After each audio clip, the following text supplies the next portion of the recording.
Anne-Marie Wiley is back to give us all an abject reminder that women are using the system to target men, specifically black men.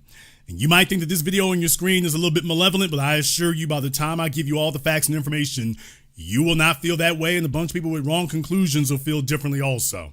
Let's go ahead and jump right into it. We covered this a couple of weeks ago, for those of you who are not aware. Marcellus Wiley had wound up being arrested and charged with domestic violence. There was no evidence of harm whatsoever. There was no evidence that anybody witnessed anything out of the ordinary. As a matter of fact, I think his 7-year-old daughter told him that that didn't occur. But that did not prevent the authorities in Florida from arresting him regardless. Well, it got to the prosecutor, and the prosecutor said there's no evidence here. And so out the case went. Now, how the hell is it possible that there was no evidence and yet the police said, yeah, we're going to arrest you anyway? What the hell happened for some of the lame brains out there who think that that was legit? No, that wasn't. What about due diligence? Well, what about due process? What did the police see that the prosecutors did not see? Well, what they saw was a black male, and let's see if we can run him through the ringer in the system, because that's the goal now. It is the express goal that your crime is not domestic violence. Your crime is being a black male. And however you come into contact with the system, we are going to use that to attempt to do you in. And this was just a clear-cut case of that. How in the hell can you be arrested, mugshotted and everything else, and then, oh, there's no evidence? Well, then how did he get arrested with no evidence? How did you get arrested and charged with no evidence? Well, strictly based on her word. Okay, but don't take that off of the system. That's all I want you to understand. Don't take that off of the system. It's not a matter of, well, they had to do it. No, they didn't. They're working in collaboration is the point. Now, Marcellus had the charges dropped, but oh, no, boys and girls. I don't want you getting it into your heads there with some silly idea that maybe this thing is over, or maybe this thing is done, or maybe that's not going to be an issue. Because, man, just in time for the holidays, this happens. Damn! Yes, sir. Well, Anne-Marie Wiley is back. And she is saying, well, first of all, I haven't shown you everything here yet. Look, I missed something in there. Let me go ahead and throw this in here for you right quick first. No, your Humpty eyes do not deceive you. This coming from TMZ a couple days ago. In case you were not aware, Anne-Marie Wiley has called the police again on Marcellus. Nigga, what? That's right. She's called the police again. As a matter of fact, it seems like this isn't even the second time. She just kind of keeps doing this. Hours after they dropped the charges against him, she's calling the police again over an alleged temporary restraining order violation. You go down to the story. It says, Marcellus Wiley tells TMZ, at the time in question, I was with our children during a supervised visit with no issues and no violations. Yet, once again, Anne-Marie is making allegations against me. This marks the third attempt to have me arrested for an alleged restraining order violation. Notice he said for a restraining order violation. So this has nothing to do with, he's not counting Florida. He's just like, this is since then. She's tried 3 times now. The latest accusation looks like a panic-filled distraction from the facts that are getting impossible to ignore. The state of Florida dropped the case, and the public conversation quickly shifted toward questioning her allegations, contradictions, and gaslighting. When one narrative collapses, another accusation suddenly appears. Welcome to another episode of The Real House Lies of Anne-Marie. Damn! 3 attempts, 3 failures. At some point, it stops looking like protection and starts looking like a pattern.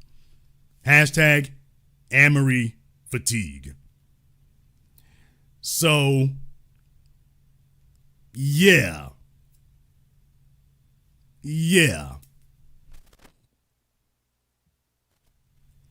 So if you want to see you can go look up that article if you want to there.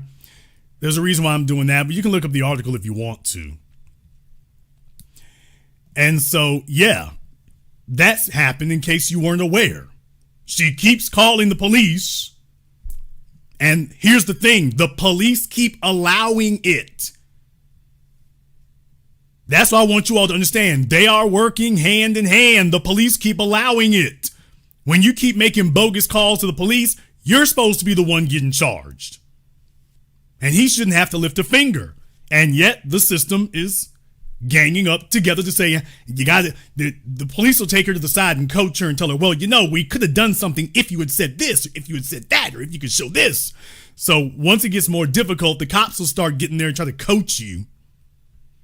They'll try to coach females to, well, don't worry, I'll show you how to get around this. So instead of them doing their jobs, which is actually to arrest and charge her, they're instead just telling her, okay, you keep going at it. Well, that didn't work out so well. So this coming in today, ladies and gentlemen, Marcellus Wiley's estranged wife wants him to pay $200,000. Damn!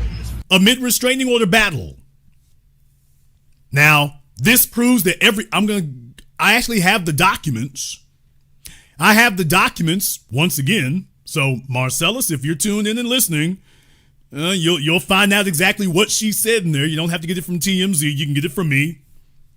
Just a little visualizer voice box down there at the bottom of the screen. I want you all to understand she's back again. And now that she filed for divorce, now she's filed the documentation for the child support. We're going to go ahead and jump right into that. And I have some details I need to give you all. I've done this with my patrons before. I did not do this on YouTube.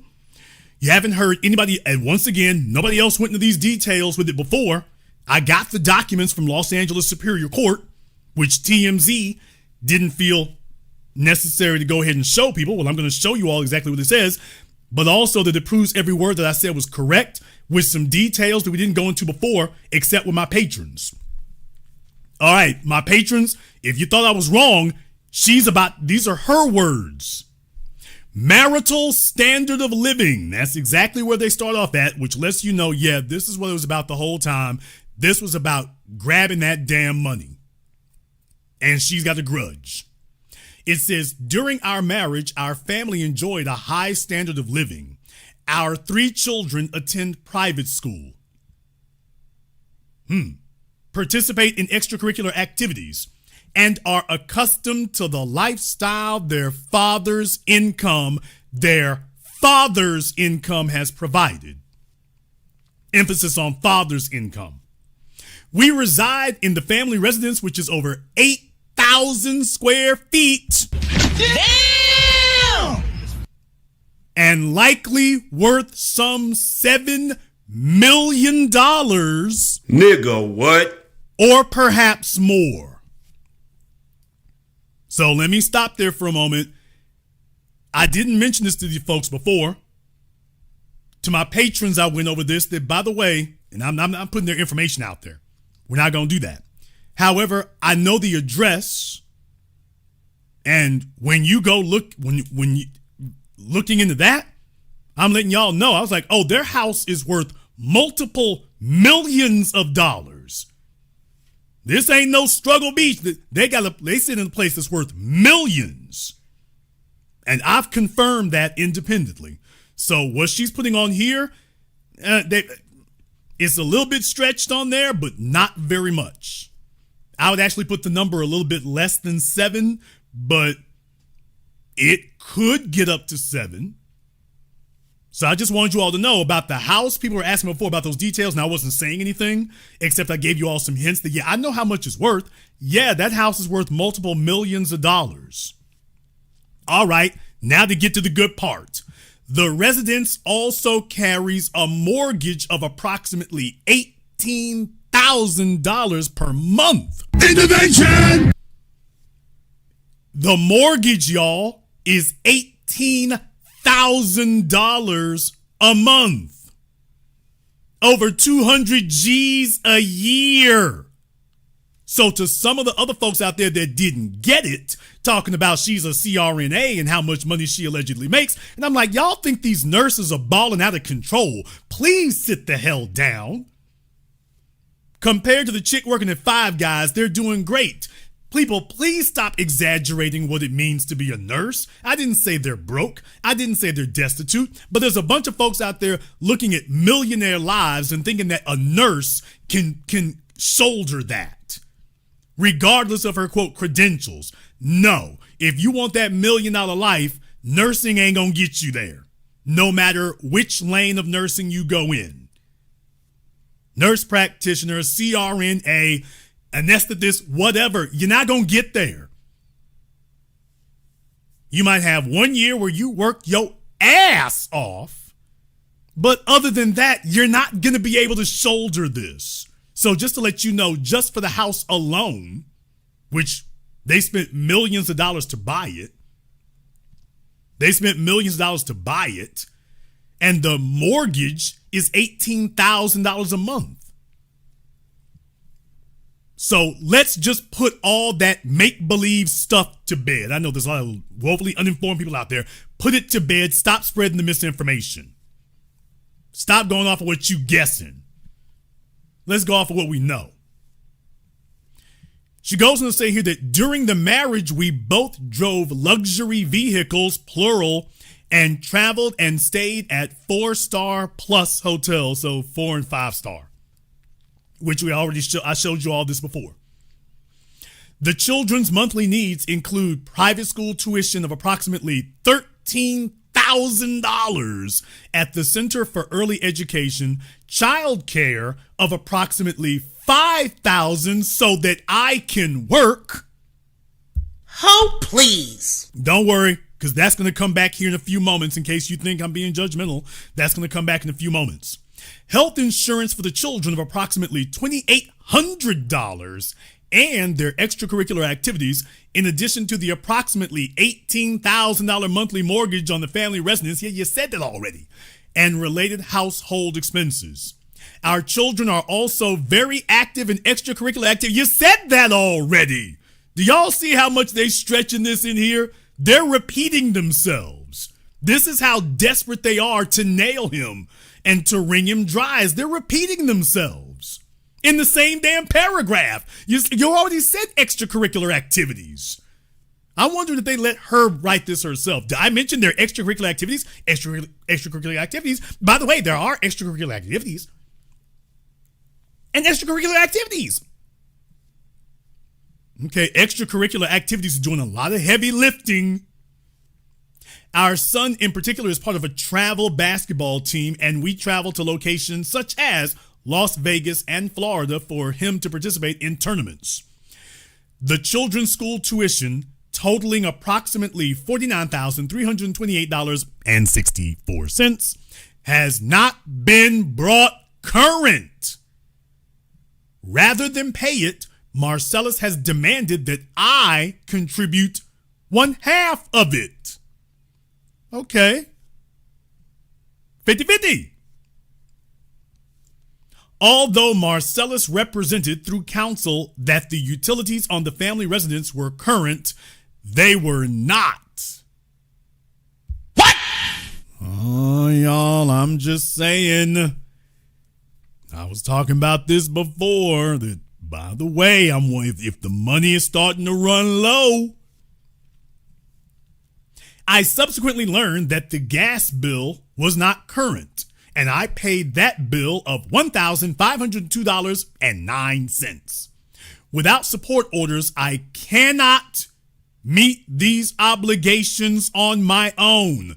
Let me say that one more again for the folks out here exaggerating what women in the medical field make. Once you start wanting to live in certain neighborhoods and live a certain lifestyle.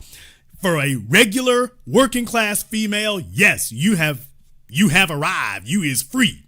As far as the top 5% and 1%, you ain't even close. Without support orders, in other words, without child support, I cannot meet these obligations on my own. This isn't Jason Black talking. This is her and her attorneys saying that without child support, she can't carry this load on her own. And since our separation, Marcellus has contributed nothing. Well, when was the separation?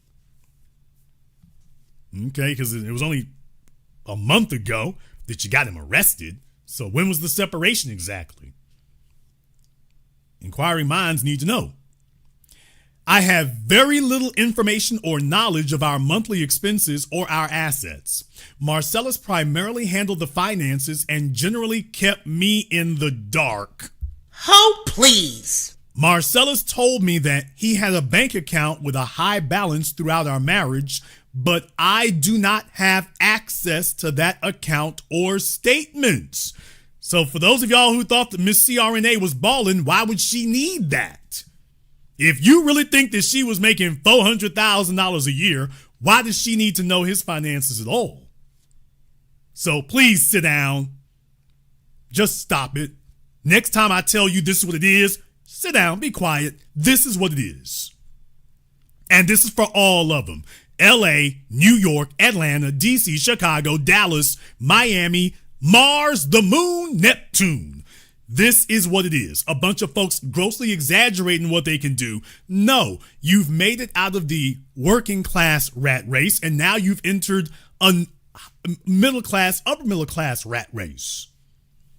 And now you lose a lot of that stuff because you're in a higher income tax bracket. So no, it doesn't work. She said, I have no copies of our tax returns, and we asked for them to be produced, but they were not. Marcellus told me within the last year. Now, by the way, about this tax returns thing, I mean, she can get a transcript from the IRS for the tax returns. So this is real weird that the attorneys are talking like this. You can get the transcript from the IRS. So what's the issue? Really doesn't make sense. Marcellus told me within the last year that he purchased Chargers season tickets, and through correspondence with opposing counsel attached to my attorney's declaration, I learned that one of the reasons that Marcellus wanted his visits to be on Sundays was so that he could take the children to Chargers games. Do y'all hear this? She's upset that he wants to take the kids to NFL football game. Do y'all see this? Okay, but the police are not charging her. They just keep coming back and saying, okay, well, do a little bit different so we can see if we can arrest him again. I believe he purchased the box a few years ago. Okay, does she mean box tickets? Okay. As set forth in the concurrently filed declaration of Alexa S. Wolf, my counsel has requested basic financial information, such as tax returns from Marcellus and his counsel, without a meaningful response, i.e. no documents have been provided to date, not even tax returns. All right, so all the folks who thought the nurses were balling out and trying to tell me what they make, yes, I'm going to keep hitting this because the internet is filled with gross, evil misinformation that grossly bloats and inflates the value of what these women are doing, and it's not even close. So put the garbage down. Put the pipes down. You smoke crack, don't you? You smoke crack, don't you? All right. These are her words, by the way, not mine. My employment and earning capacity. I am a certified registered nurse anesthetist. I do not hold a salaried hospital position. What? I work on a per diem and independent contractor status. Damn! Independent contractor basis. And my income fluctuates from month to month, depending on the availability of assignments and my family obligations. 400 G's my ass.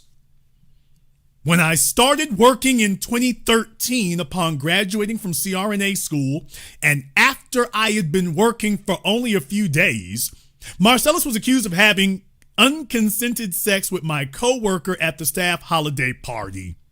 Oh, please. Knock it off. That incident was resolved with a payment. I was then out of the workforce for some 9 years focusing exclusively on raising our children. Folks, didn't she just say she needs $5,000 a month for childcare? 9 years? How old is that kid after 9 years? You know, we were able to take care of our younger siblings, and she's like, at 9 years of sitting at home. I was unemployed. So what does that tell you? Right after she got out of nursing school, she said, great, let me go find a spot to sit in. And she sat for a decade. These are not my words. These are hers. She's admitting, yeah. As soon as I got out of CRNA school, I went to go sit down so I can focus on raising our children. You know, with the $5,000 in childcare. You know, I'm doing such a great job raising the kids, I need $5,000 for childcare. I was essentially forced to go back to work at that time about, 19 months ago. Oh man, folks. So a little less than 2 years ago. So you figure somewhere around what? April or May 2024? She's upset. All right. Or it'd be down December 2024. All right. You get the idea. Go do the math. About 19 months ago, when Marcellus stopped financially supporting me as he had for the previous 13 plus years. Remember, they live in California. Remember that. So she's saying that within the last 2 years, he stopped financially supporting her because it was time for her to go back to work. And yes, she considered that to be being forced. Yes, I sat down for a decade, but this no good nigga forced me to go back to work. Okay, I thought all these strong and independent women out here that was no issue, that they can just carry they're fine. She's resentful as hell about having to hold a job. I thought once you made it to this part of the medical field, you was set, everything's great. No, it's not, because she was dreading going back out there because they work you to the damn bone. They work you like a man. And women don't want to work like a man.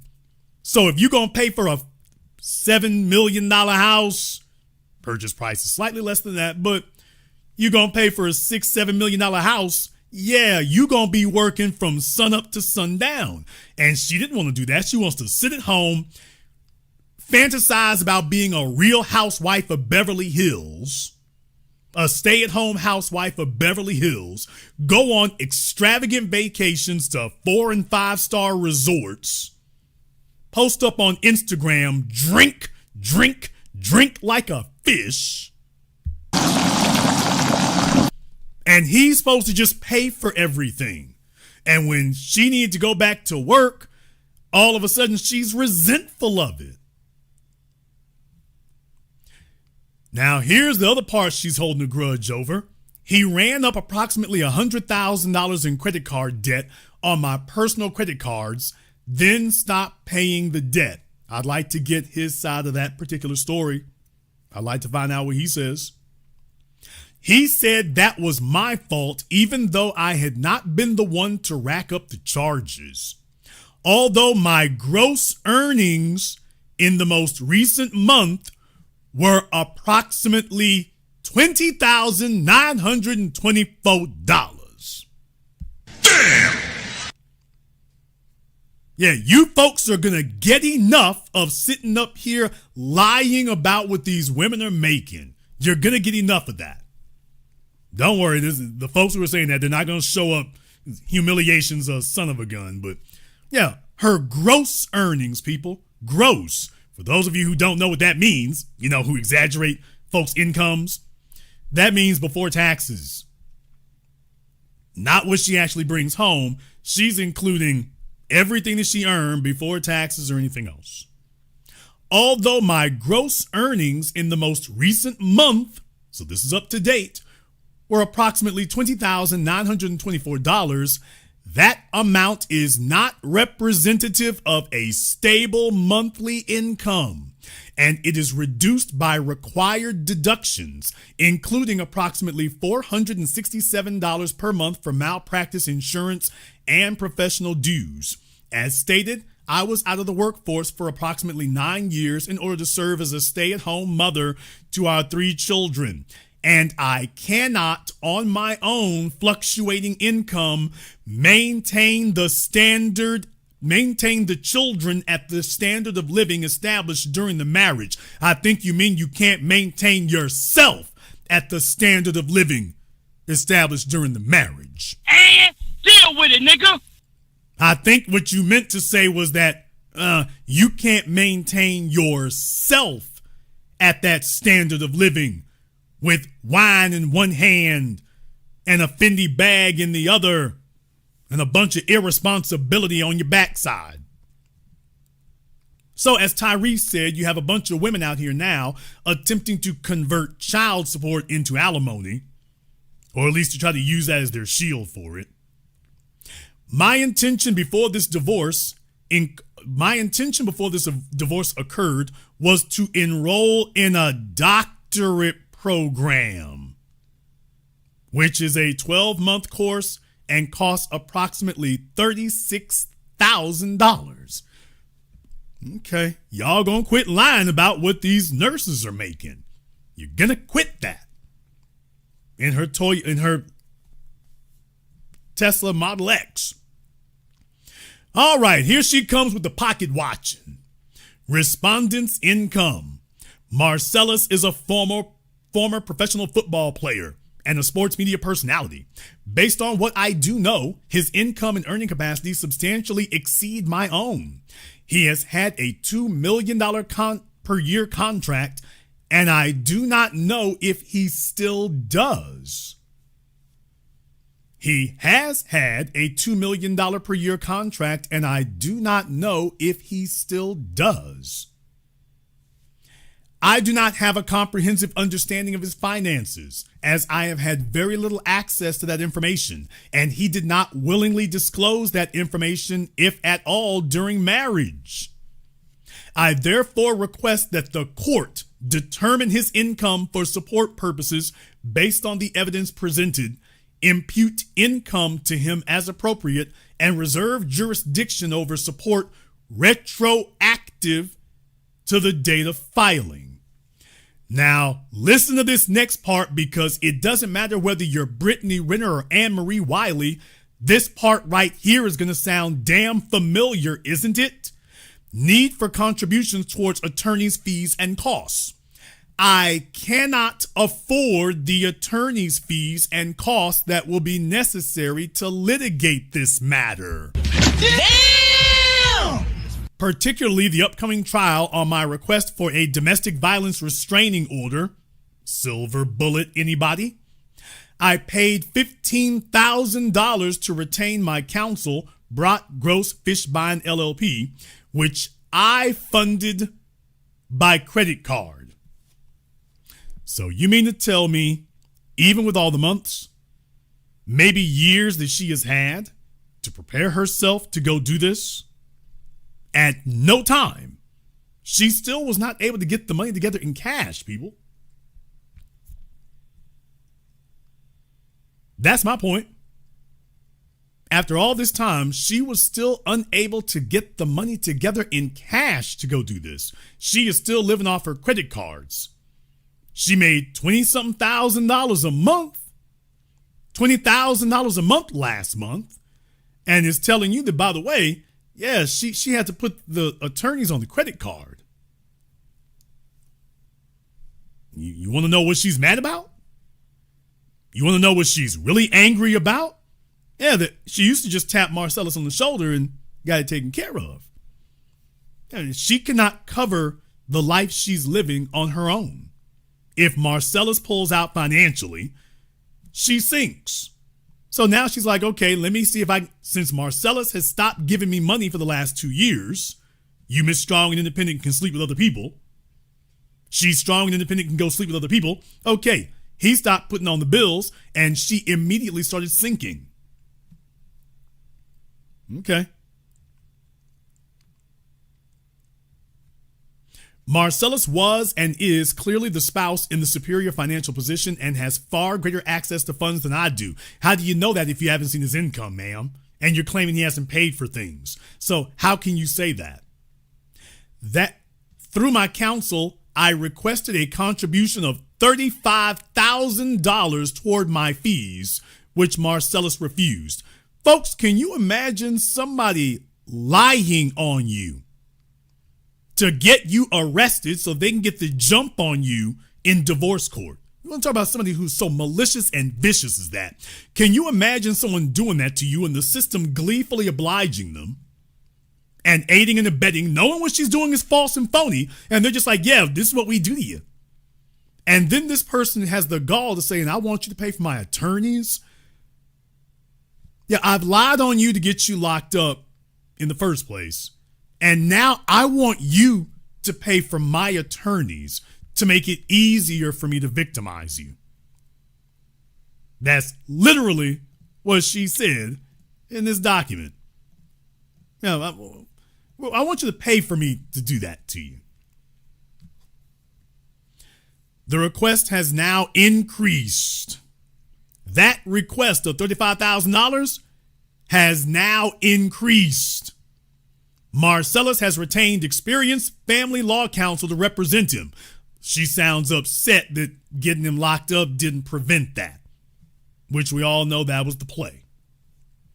Without a contribution from him, I fear I will be unable to maintain the representation I need in this case.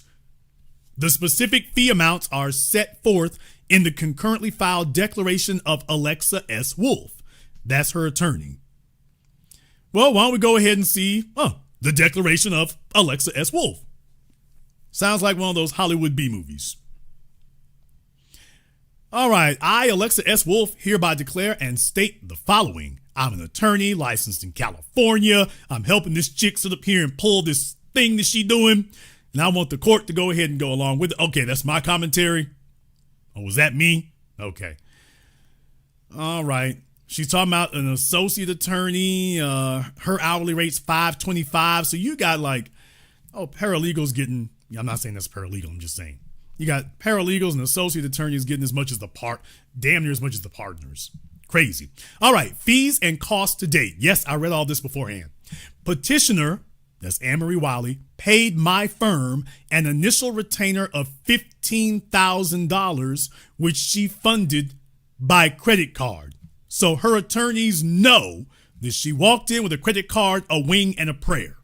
Just like Brittany Renner, this is the game that they're running on men in California and across the country, but California is a particularly egregious offender. And the game that they're running is that, okay, these chicks are going to start the action against some guy who's a celebrity or has been a high income earner. If he's in sports, every law firm out there is running the same scam. And they want to go to court and see if they can secure the court, forcing him to pay the attorney's bills so that they know they're going to get paid no matter what. If the judge says no, then they're going to immediately drop her the way they did Brittany Renner.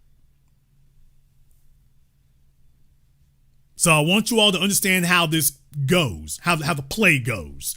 Now, they took that $15,000 knowing that she had to put that on her credit cards. She's already telling them, I can't afford to pay this case. So they're immediately going to court and saying, Your Honor, we're taking up her case on the contingency that you will force him to pay these bills so that we can hit him from both sides. It'll guarantee we get paid. We're not really expecting her to pay us. We're expecting to get it out of him. So we need you, Judge, to go ahead and enable us to do this. Because she walked in our office with $15,000, which ain't near enough to do a case like this. So we need you to give us the hookup so that he has to pay his attorneys on his side. And if he has to pay us too, that's going to put extra pressure on him to force him to just go ahead and make a deal and submit to whatever offer we give so that we don't just keep running him to the ground.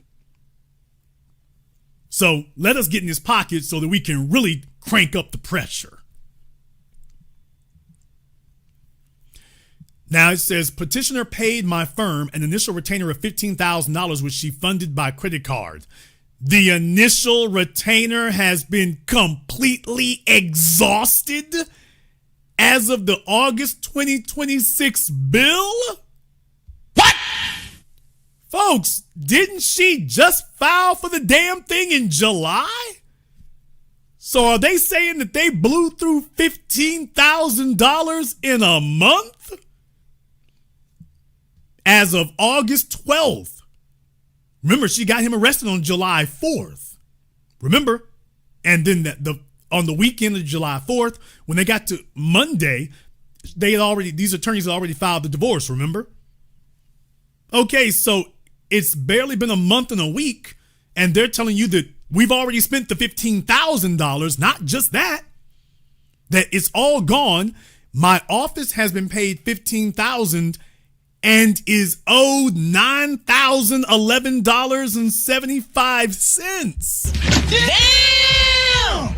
Because the total incurred is not $15,000. The total of this incurred so far is $24,000, $24,011.75. As of August 12, 2026, petitioner has work in progress of $13,702.50. Redacted copies of those billing statements are attached here too. So I think what they're saying is that she still owes $9,000 now, and that they're expecting to charge her another $13,000. People, it's only been a month?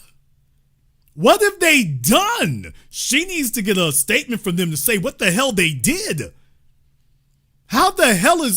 What have they done in a month with a bill that is on its way to $40,000 now? What did they do in the last 30 days that was $1,000 a day?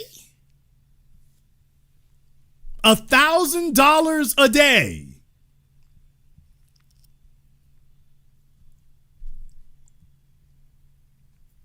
Okay.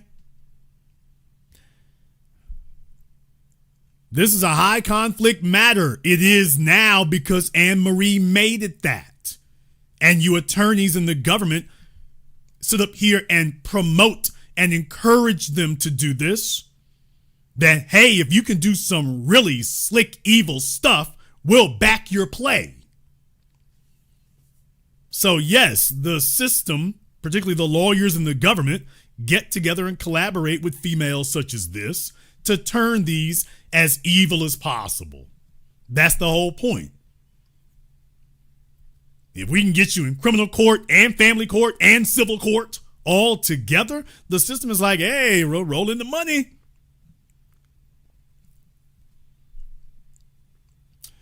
Petitioner's request for a domestic violence restraining order against respondent is presently set for a 4-day trial on August 31st, September 1st, September 8th, and September 9th. Folks, are you serious?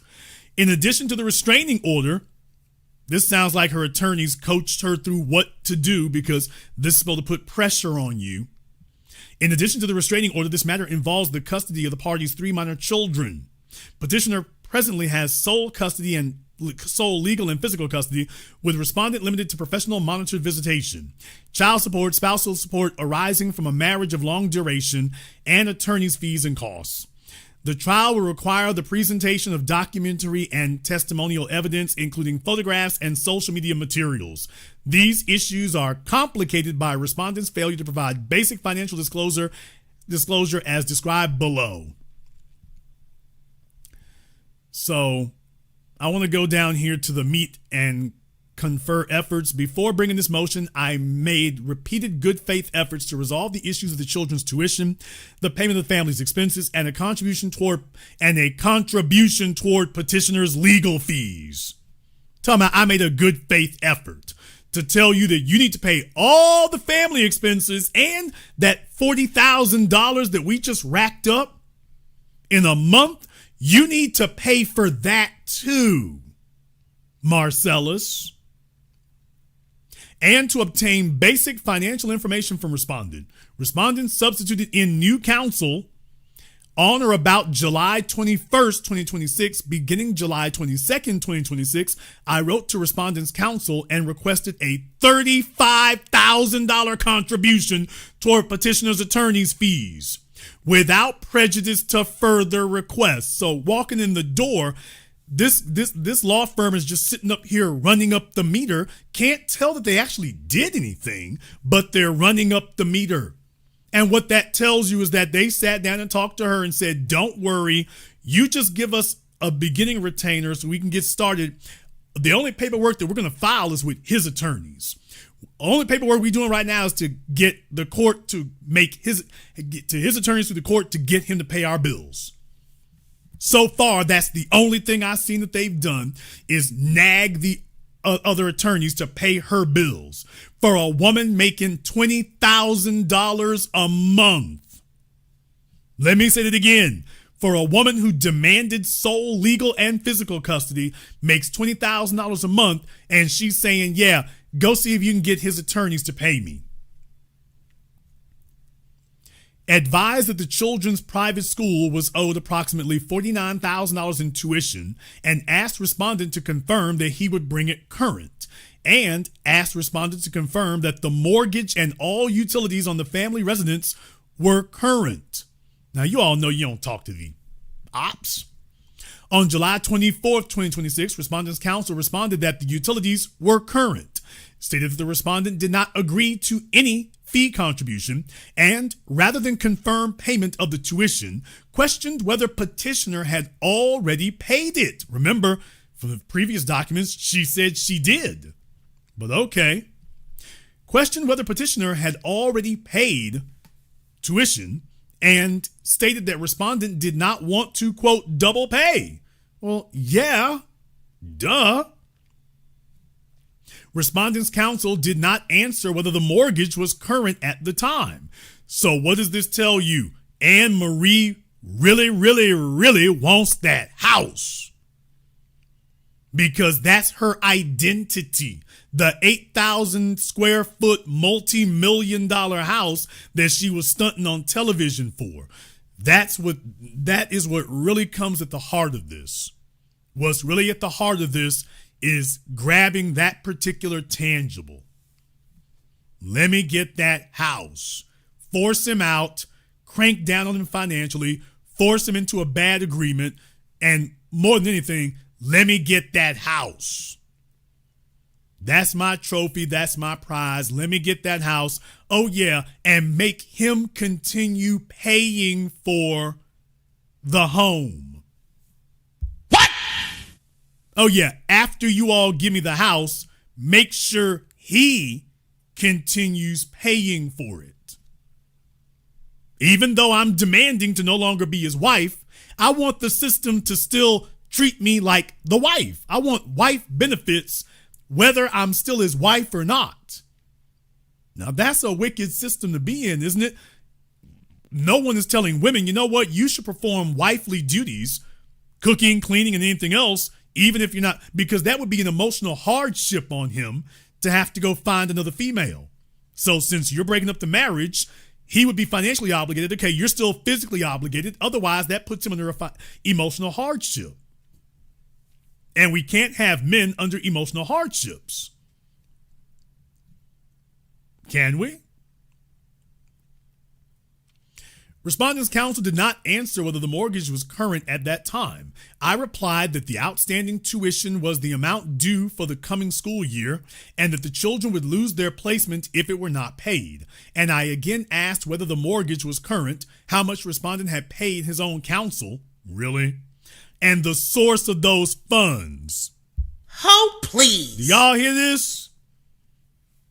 She wants to know what he's paid for and where your money at. How much is he paying y'all? And where did he get that money from? Do y'all see this?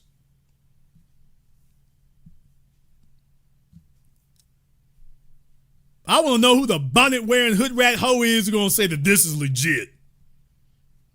On July 27, 2026, I followed up on the status of the tuition payment and forwarded the correspondence that had been sent to the parties on that issue. On July 28, 2026, I wrote again asking respondents' counsel to answer by 5 p.m. that day 2 straightforward questions: whether respondent was bringing the children's tuition current and whether the mortgage was paid to date. Respondent did not provide a substantive answer to either question by the time requested. Folks, I want y'all to understand something.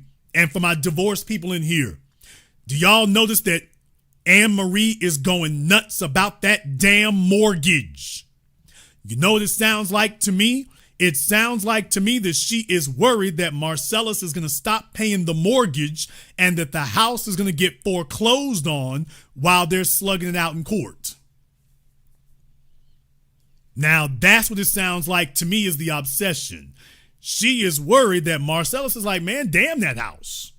He only wants the children. He doesn't care about the house. So she keeps, it sounds to me like they keep hammering about this house because they're scared that if Marcellus does not pay for it, because she has admitted she can't, if Marcellus stops paying the mortgage, then the bank could end up taking the house. While she's sitting in court, the house will be getting foreclosed on. And she doesn't want to lose it because she can't pay for the one she's in, and she doesn't have the ability to pay to get a new one. So she had the man arrested, you dirty ass rat, sat up here and has tried to kill his career and financially cripple him, and then turns right around and tells him, by the way, now that I think he's vulnerable, make sure he pays for the house because I can't afford it. Oh, yeah, and we're not sure if he's paid for it, so if the house goes into foreclosure, well, what did I do all this for? So I just want you all to understand the way I'm reading this, the fact that they keep going on and on and on about that mortgage. Ain't said very much about the kids, but she keeps coming back to the mortgage. And by the way, the attorneys, they want the mortgage to be up to date too, so in the event that they need to get paid, they'll be the ones foreclosing on the house. What? So they want to make sure she's got an asset that they can attach to. And if Marcellus doesn't pay it, it sounds like they're really worried it'll get foreclosed. So they want to, hey, is he going to pay this? Because she can't do it. Remember, if she's living there with the kids and whatnot, they had him kicked out the house. Remember? He got kicked out the house. Okay, well, now that's on you. She wanted the house. It's like, okay, fine, you can have it. Now she's like, oh, wait a minute. No. I can't pay for it without Marcellus. I just wanted to use the silver bullet strategy. Claim domestic violence, automatically gets him kicked out of the house with no hearing, no court date. He's just automatically barred from the house. And then once he's out of the house, I don't have to get him out. He's already barred from the house. And now I just need to now I can use the other end with the attorneys. And now we'll just file for the child support and everything. And now we'll keep him out and he'll have to be financially obligated. And I have possession of the house. So he has the responsibility of payment, but I keep possession. And I got the kids. And see, we got all that taken care of on the front end. I didn't even have to get a judge to approve it. I got all that done on the front end. Well, Marcellus is like, okay, well, maybe I might miss a few mortgage payments. That'll be between you and, Nationwide Bank. Now she's screaming about that mortgage. And her attorneys are getting real frantic about that mortgage.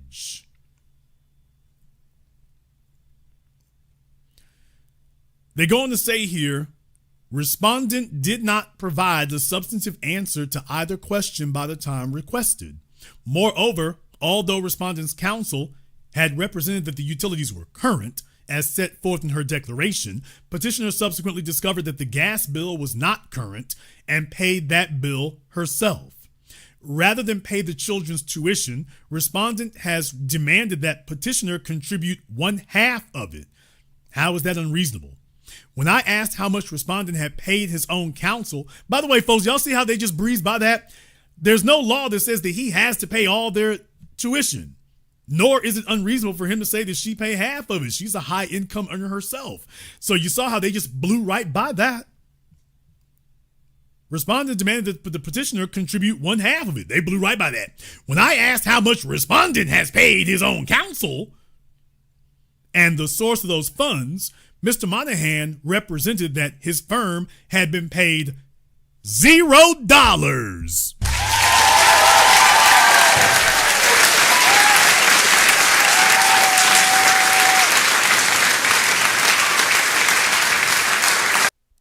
Man, Marcellus, you got the right firm, brother. He dropped them other attorneys and got a new team up in there. You got the right firm for that one. That was good. Let me tell y'all, keep this law firm in mind, not hers. Marcellus's, keep them in mind. They knew exactly how to answer that one. Tell us how much he done paid you. He's paid us nothing. He hasn't paid us anything. You think you're slick? Okay. Y'all see how these folks did that. Y'all see how they did that. Later, Mr. Fishbein followed up, requesting that respondent confirm that the tuition was paid. Otherwise, petitioner would need to enroll the children in public school. In a further effort to obtain basic financial information, my office served respondent with family law form interrogatories and a demand for production of documents. I offered to extend the deadline for the response to that discovery if respondent would agree to provide his tax returns for 2024 and 2025. People, she can get the transcript. Anne-Marie Wiley can get the transcript of tax returns. This right here is unnecessary. They can get that themselves. Those tax returns were not provided as of August 12, 2026. As a result of respondent's non-responsiveness, petitioner has been left with very limited information regarding respondent's income and assets and has been compelled to bring this request for order. True and correct copies of the relevant email correspondence are attached here to as Exhibit B. All right. So, man, y'all take a look at what this firm been up here doing to prepare instant request for order. 6 hours. 6 hours was $4,500. Or at the very least, they're trying to project, I guess, what will be incurred. Folks, 6 hours, $4,500 for 6 hours. 4 hours, $2,100. I mean, they're just, they're getting ready to, they're saying, don't worry, we're gonna run this meter up. We're going to run this meter up as much as we can for charges that got thrown out. They threw out the charges and they're like, don't worry. We need the domestic violence part of it because that's what got them out of the house. So this is all part of a strategy that has been carefully conducted, which is now just basically the business plan of these law firms. They have together a basic business strategy and this is how they run it.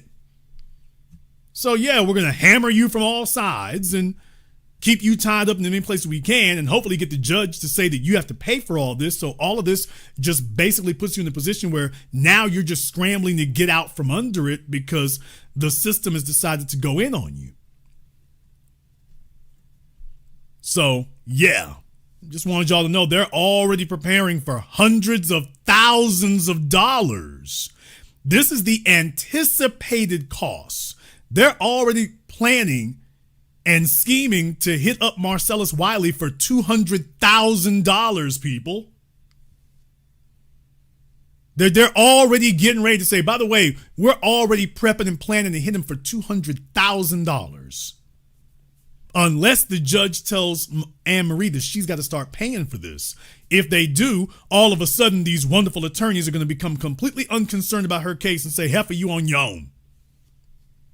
So I just want you all to know this is anticipated. That means going stuff they haven't done yet. They're anticipating that domestic violence thing and everything else. Okay, $200,000. Yeah, I mean, this is all their business plan now. This is what they set up to do. This is how their firms make money, projecting it forward. Go find high income earners and then go run this racket. Conclusion.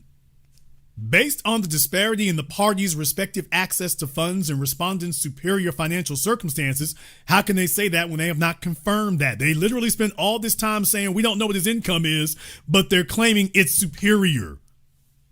Now that should be illegal for them to do. You can't sit up here and say we don't know what he makes money, stuff is behind, bills ain't getting paid, but he's in a superior financial circumstance. Even though we haven't seen his income, we haven't seen his tax returns, we don't know anything, we're just going to claim that anyway. Now that should be illegal. Petitioner requests that respondent be ordered to contribute toward her attorney's fees and costs pursuant to Family Code sections 2030 and 2032. The contribution requested is $237,000. Alrighty then. Damn! Y'all, did y'all see we blew straight past this $199? Yeah, we blew right past that. So they ain't hitting Marcellus up for 200 G's. They're currently hitting him up for 237, soon to be 250,000. Remember, because they have extra expenses they want to drop on him. Remember? The contribution requested is $237,000, consisting of $37,714.25 in fees and costs already incurred and work in progress in this matter, and $199,200 in fees and costs petitioner anticipates incurring to bring this request for order to prepare for and try the domestic violence restraining order matter, to prepare for and attend the voluntary settlement conference, and to conduct preliminary discovery and prepare the motions itemized in the chart above. This request is made on account and without prejudice to petitioner's right to seek additional fees. So in case you thought I was wrong when I said, no, the number's not 237, the number is going to be much higher than this. They're saying that again, we want you to give her the right to juice in for this money without prejudice, without blocking the petitioner's right to seek additional fees and costs as the case proceeds for further work that must be completed if the voluntary settlement conference is not successful. So if we can't run his pockets the first time we go through, we want you to understand that we reserve the right to come back and hit him up for more money. If our first shot at him don't work and is not successful, okay, if it's not successful, shouldn't you drop it? Did you all get that? If your first attempt at juicing this man doesn't work, they didn't say we're going to drop the matter. Well, we want to get more money in fees so we can just keep going at him. Oh, and we want him to pay us to keep going at him. This is literally what they're saying. We want you to go ahead and keep letting us keep go at him. Let us keep going at him. And if we're not successful the first time, let's run it back. Oh yeah, and make him pay for it. Make him pay for everything he's doing now, and then we want you to force him to subsidize us to prosecute him. And this is literally what they're doing.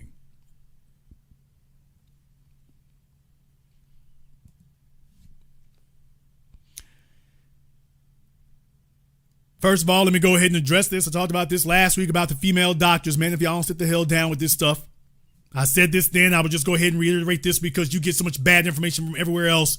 Man, these women want to live $1 million life. You ain't going to get there from here. That's just the bottom line. You can get on social media and stunt on the hoes who work down there at Big Lots and Dollar Tree. But the bottom line is that if you're going to make a man's money, you're going to have to work like a man, which means you're going to have to give up the most important commodity of all time. If you're going to be a 7-figure chick, and you will not be, but even if you're going to be a mid-6-figure chick, you're going to have to give up the most important commodity of all, time. You're going to have to give up your time. You're going to be living in that hospital, which is why all these nurses end up sleeping with other people. What? Because you're going to have to live in that hospital. If you're going to make mid six figures, you're going to have to live in the field. It's very easy to watch that man get up every day and walk out that door into that meat grinder and keep doing that day after day while you're sitting safely protected at home and ungrateful. But when you get required to get out there, you find out I'll be damned. It ain't nothing but bricks and bats coming at you out here. And so you're watching the man who was able to swing that G-Wagon or that Range Rover Autobiography, and Miss CRNA in Beverly Hills is pushing a Tesla Model X. And then had to admit, by the way, I can't pay any of these bills. I got to choose what don't get paid: food or electricity or tuition or the mortgage. I can't do all of it. And she refuses to downsize and give up the house. She refuses to do that. So we have a bunch of lies and misnomers that you're going to become some female professional who's going to be able to do the work of a man. No, you're not.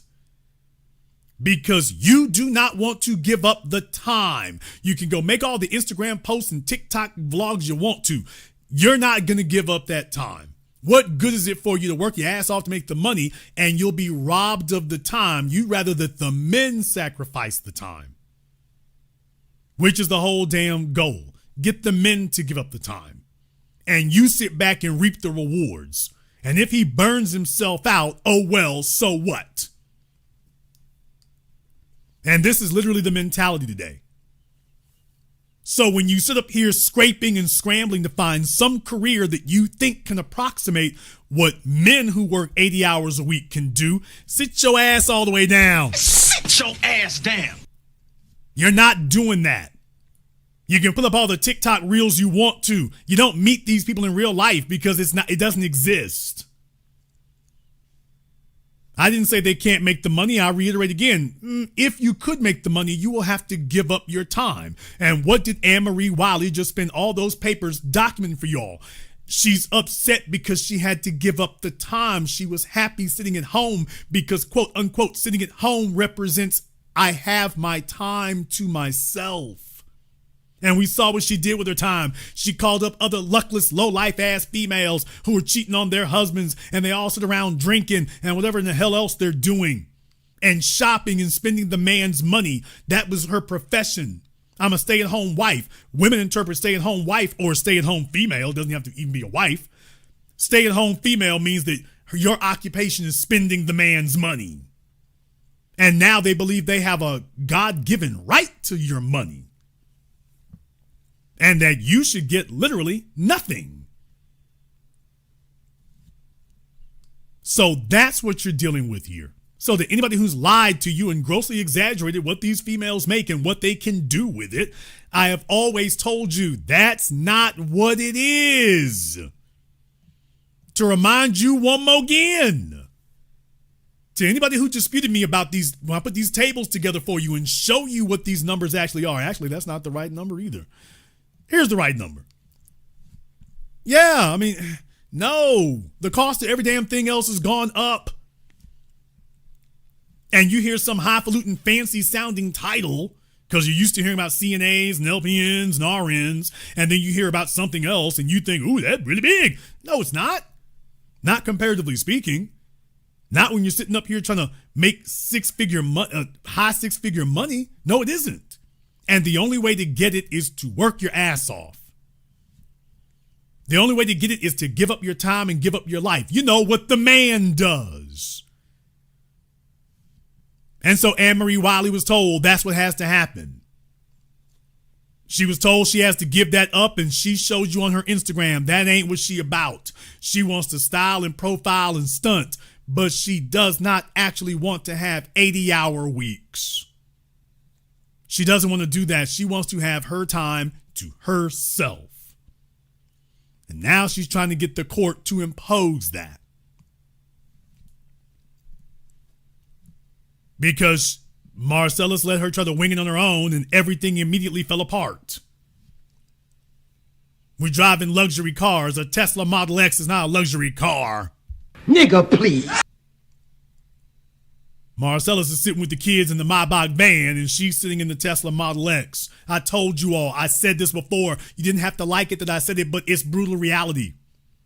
She does not want to be sitting in a Tesla. She wants to be sitting in a Taycan. She wants to be sitting in a 1%er car. She does not want to be sitting in a car that the riffraff drives. She believes that she is some special exotic creature, and she believes that her entire life should be exhibiting that. So I told you all, she does not want that Tesla. She wants something a whole lot flashier, on account of the fact that she thinks she's a whole lot flashier. And at this point right now, she's been scheming for a while. The action she's currently taking, this is going to be a one-way trip, because Marcellus is the last train leaving.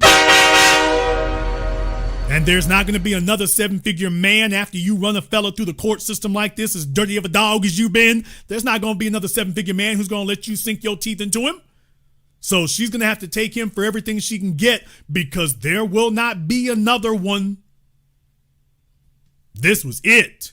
She will not get another man who's going to do this, on account of the fact they can all see how treacherous she is. She will not get another one.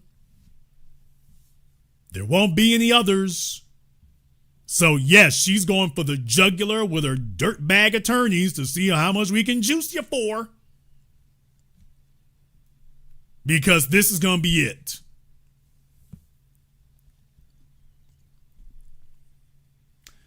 Now I want to send out a reminder here to everyone, particularly to the men. And I want to talk to the men in general, to all men in general. Black men specifically, all men in general, but black men specifically. But this is for everybody, because I'm going to be referencing everybody here shortly. I need the men to understand that you are really living in a gyno-fascist state. What? Damn! This is not a gynocracy, this is gyno-fascism. This is straight fascism, when you can get a fella arrested simply on an accusation with the police sitting there saying there's no evidence, but we're just going to arrest you anyway. What that tells you is the police and the courts, they're all in on it specifically to target black men. Specifically. We're well beyond gynocracy here. We're well beyond that. Now you're just in gyno-fascism. Now, you tell me one time that all it takes is an accusation and we're slapping cuffs on people. Based on what? This is how far down the damn rabbit hole you've gotten.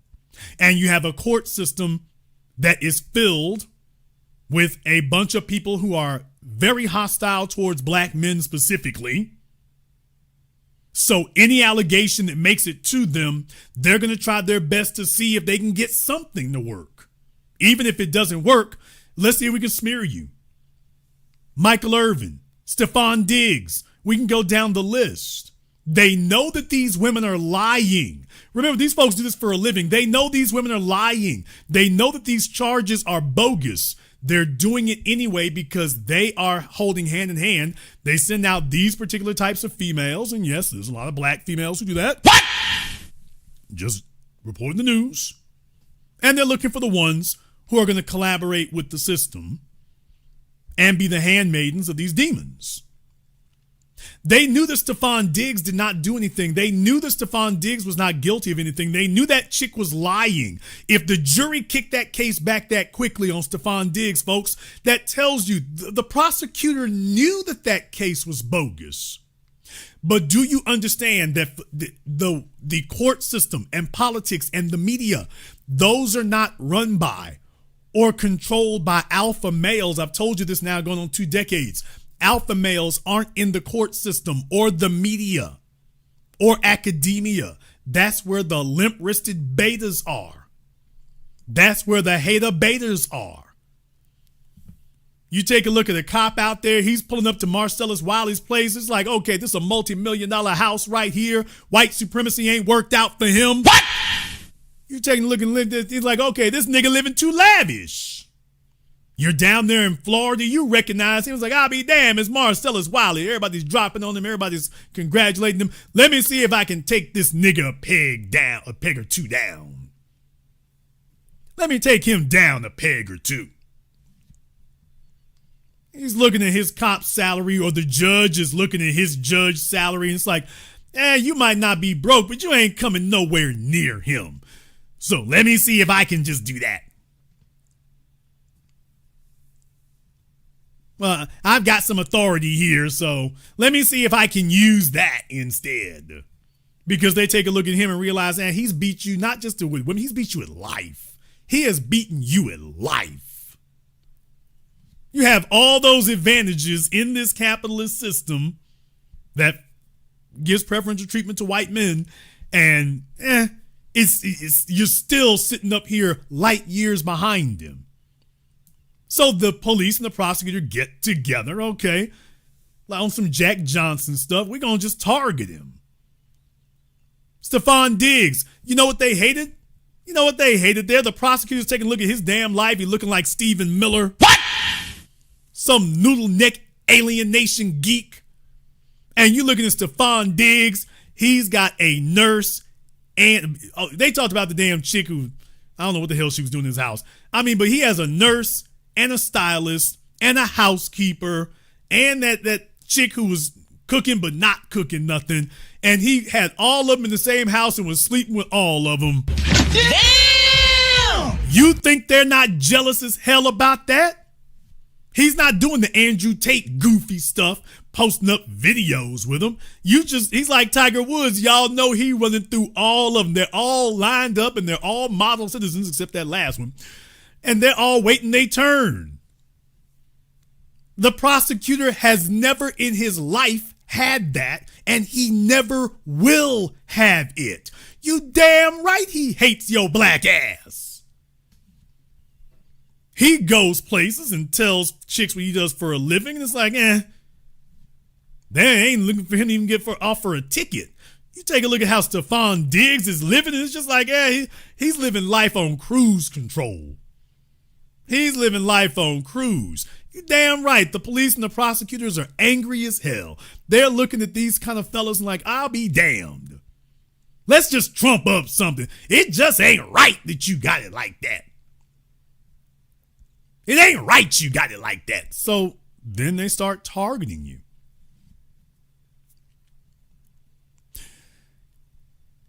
You can talk about folk like Kevin Garnett if you want to.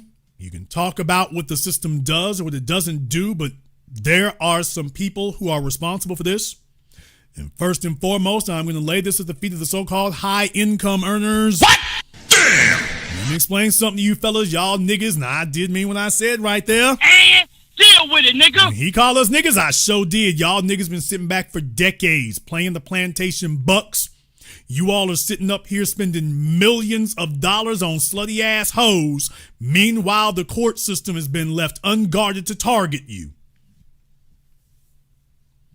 Don't tell me a damn word about AIPAC. The folk who run AIPAC, they recognize a threat to their people. And they ain't sitting, these are a bunch of well-to-do Jewish people and Jewish businesses. And they said, you know what? We didn't make this money to go trick off on hoes all the time. We're going to use some of that money to influence this system and to get the results we want. We will buy the results that we want. That's not the proletariat. That's not the working class folk. We're talking about the very richest of the rich. The very richest of the rich and the very wealthiest of the wealthy. And they made sure to get together to ensure that they engineer a system that gives them the results that they want. Meanwhile, you take a look at the multi-million-dollar plantation bucks out here, and they'll go blow $1 million on some scummy ass hood rat on vacation somewhere. And then when the prosecutors show up, your odds of survival are 50-50. These fellas have not gotten together on a damn thing, not in a single city. Y'all out there in California, y'all supposed to have the judicial system on lock in California. You're supposed to have that courthouse locked down, but you don't. Take a look at the Italian mafia. Take a look at the Japanese mafia. take a look at the Russian mafia, take a look at AIPAC, then go take a look at these corn cob eating niggas over here. Y'all supposed to have been had that locked down. This isn't even supposed to be an issue. Y'all walk in the courthouse, they're supposed to be trembling. Like they do with these other folks. You all have been sitting up here running around using your money to become world-class voluptuaries and talking about all the hoes you slept with, and meanwhile the prosecutor's about to take every damn thing you got. So really a lot of the blame for this lays at your feet. Most of it does. Because yeah, the prosecutors and police might be pathetic betas, but you guys aren't alphas either, you're just suckers. And deal with it, nigga. When you know that folks are targeting you like that, how the hell is it you got a contract for $100 million and $10 million of that has not made its way into the system to make sure it protects you? How much have you paid for the prosecutors? That prosecutor's supposed to be handpicked by you. You got a $100 million contract. You're in California. You're complaining about the laws of California. Not a penny of your money is being spent to do anything about it. Well, we'll go to another state. As if there's another state that's safe.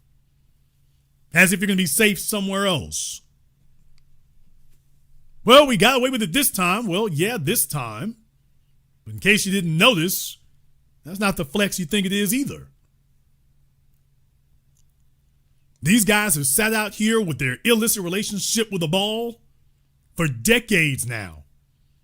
And they've been stacking up the hoes and every damn thing else. But when them hoes team up with the system,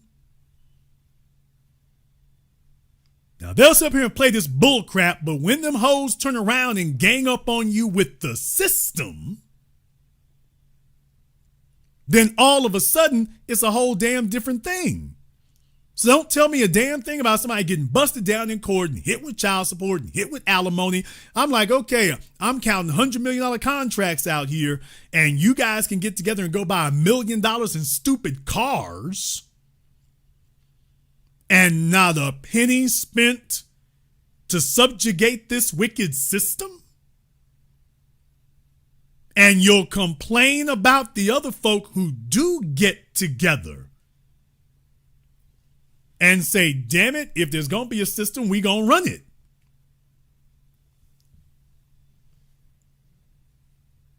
Now, there's where the problem is. That you've got these outrageously well-paid men, and I'm talking about in their damn primes. If you're going to get out here and go wild out, you need to make sure that you done lock down the courthouse before you do. And it doesn't do you any good to sit up here and stack up every slutty ass hoe you can from New Orleans to New England when all of these heifers are prone to turn on you just as soon as she loses her in.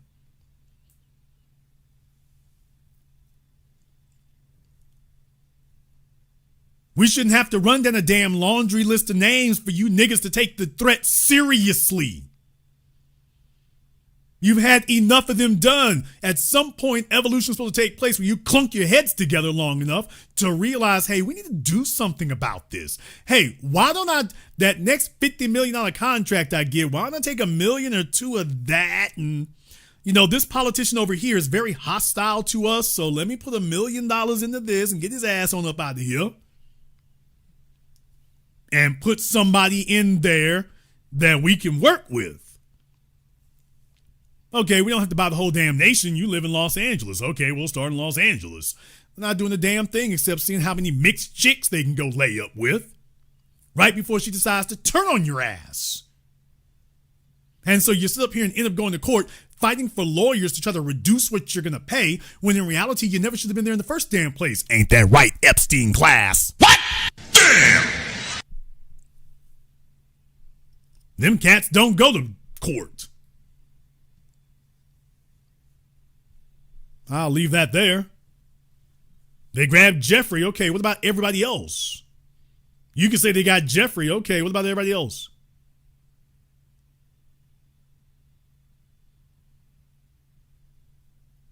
What do they do to the rest of them? Where are they at? And that's my point. You shouldn't have to have that said to you. You've been watching this stuff going all this damn time, and when they come slap the cuffs on you, everybody is all of a sudden concerned. As soon as they take the cuffs off, okay, where the hoes at? And what I'm saying is that I need the men to accept a reality here. Ladies, I got to read the mail. The men are not targeting the females, but the females are collaborating with the system to target the men. To the males listening here, stop being in denial. The women are collaborating with the system. They consider themselves to be in sisterhood with the system, not you. And that she's got a trump card that she can pull. If things don't go the way she wants it to, she's got a trump card that she can pull. So you see, you only have the right to say no to the extent that she allows it. Because if she ever decides that she doesn't want to hear no this time, well, then if she doesn't like what she heard, then she can go to the system on you. That you might be the source of all the benefits, but she's got one tool that she can use that overturns everything, and yeah, it wrecks things, but if she can't run you, then she'll wreck you. And as men, we just have to say it directly like that. They have gotten together with the system to target the men, and it's not a fluke anymore. This is standard operating procedure. Damn! This monster is not being constructed. This machine is not being engineered and built. The machine is engineered, built, running at 3,000 RPM and rampaging across the countryside and the urban developments. This thing has been off and going now for decades. And as you can tell from the curious case of Marcellus Wiley, it's only gotten worse. Now they can just accuse you with no evidence, because everybody was saying, okay, we can't wait. Show us what he did to her. And they're coming back telling you, oh, there's nothing. No. There's no evidence that he did anything at all. There's no evidence that he harmed her whatsoever. Then how did you arrest him? Well, she felt threatened, and we figured this big black nigga that made enough money. And that's what it is. It's that. Now, I also need to remind you of another unpleasantness that we have to cover here. You all notice that the white YouTubers, I said it. The white YouTubers have been curiously absent. They've been curiously quiet. Now, I've been talking about this now for a decade. You notice they have been curiously quiet over there. This obvious miscarriage of justice, this obvious abuse, and they ain't saying nothing. So you see, it's letting you know who sees themselves as working with the system and who's actually being targeted. See, as black men, we'll speak up whenever anybody gets targeted. But you notice when the black males are being targeted, all of a sudden your white podcasters and white YouTubers, all of a sudden they're all quiet. They never speak up. They'll talk about Will Smith at the Oscars, but they won't talk about these black males. When you got a very obvious example of what's going on in the system, everything that they should be talking about, and they're not saying anything. Yeah, because they're out to get you too. If you're some clown ass jackass thinking you have some camaraderie with them, they're out to get you too. I mean, they know that there's something wrong and they know the system is being abusive. However, what they don't want to do is be in a situation where they see it as it benefits you. So as always, they're trying to figure out, what do we do to correct this in a way that does not benefit the black men? What do we do to correct this system in a way in which white men will be protected, but black men will still be penalized? How can we do that? And that's where you're at. As evidenced by the fact that, by the way, you can't find them. They're not saying anything. They're not saying anything at all. because for them to say that would require them to attack the system. They do not want to destroy the system. They just want the system to be reformed on their terms.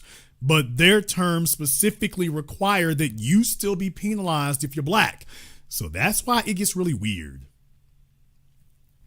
It gets really weird like this because that's the requirement. You got to be targeted. And if you're not going to be targeted, well, yeah, we're not going to help you just disable the system because the system still needs to give white men preferential treatment. So when you see these things happen to Diddy and Marcellus and Michael Irvin and all the rest, and Stephon Diggs, when you see that happen, they get quiet. Now, let's go ahead and just call it what it is. They get quiet because they're jealous. And deal with it. Okay, let's just be honest about that. If they were really quiet, really honest about it, they would just, yeah, we're jealous because y'all, the Mandingo fantasy in our heads is like, okay, if we don't have a system that unfairly and unjustly penalizes you, well, all the white women have another option. So we really want a system that corrects things on our terms and preserves our preferential treatment. We don't want a system that's going to allow you black males free reign. So we need a system that will target you. We just don't want that system targeting us too. On account of the fact that we're sick and tired of seeing all these white women all the way back in high school now. What? All the way down to high school now, the white girls are lined up. So yes, they see this right here, the system targeting black men. They see that as a good thing. That's a positive. What they don't like is when the system says, yeah, there's not enough niggas to eat up today. Serve me some of these white guys over here. Then they start complaining. So I just want to take a moment to remind you, by the way, you notice them and their black coon lackeys. You notice they're deadly quiet about all this. And they're not putting it in the context that I have. Did you notice they didn't do that? And they're not doing it now. Not talking about the system. Not talking about the injustice of it, not talking about this obvious instance, not talking about any of that. These are your favorite YouTubers, right? These are your manosphere mentors, right? Although now it seems like Jason was right about them the whole time. Yeah. Because you see, I shouldn't have to be saying this. They should all be jumping on it. So what it really tells you is that they see themselves as presenting an opportunity and the temptation to be able to get any females who are willing to turn against the group. Well, we can incentivize it. We can incentivize that for you. That's the game that they're playing. But regardless of anything else, I have to put the blame for this atrocity here. I really have to put the majority of it squarely at the feet of these males who you've been watching them run around for decades. And you niggas have slept with every exotic form of female that there is out there. And what the hell did it get you behind the damn 8 ball? And now it has deteriorated to a point where all she has to do is sit up here and make an allegation with, it used to be with exaggerating or overblowing the evidence. In the case of Marcellus Wiley, there was no evidence. They said, damn your rights, damn due process, damn all that. Get your ass in this paddy wagon. Now they went straight to that. You watched and witnessed this in real time, and they're now admitting, yeah, there was no evidence. No physical evidence. No, there was no proof that any crime had been committed.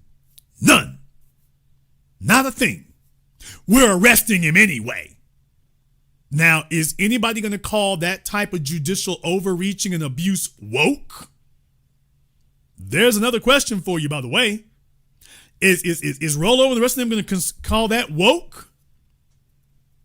Does that qualify as woke? You know, unjust treatment targeting a racial group in the system. There's only one group that's been targeted by the system. So this kind of makes you guys liars over there once again. But by the way, yeah, are they going to call that woke, y'all? Are they going to refer to that as woke, or are they just going to memory hold that and pretend that never happened? Kind of sounds like their use of woke is just a euphemism for white supremacists. It kind of sounds that way.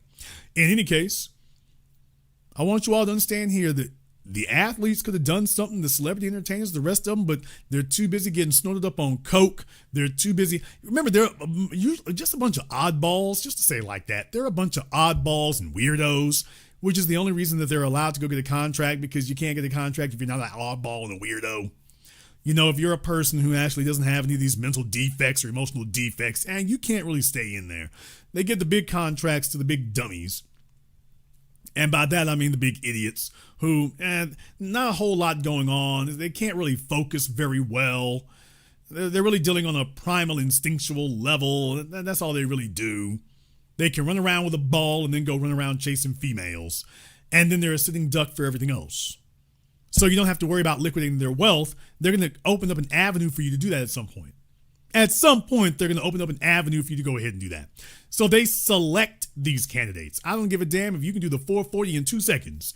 If it looks like you're not going to be very easy to manipulate, you can't get a contract. You can't get a deal. You can't get one.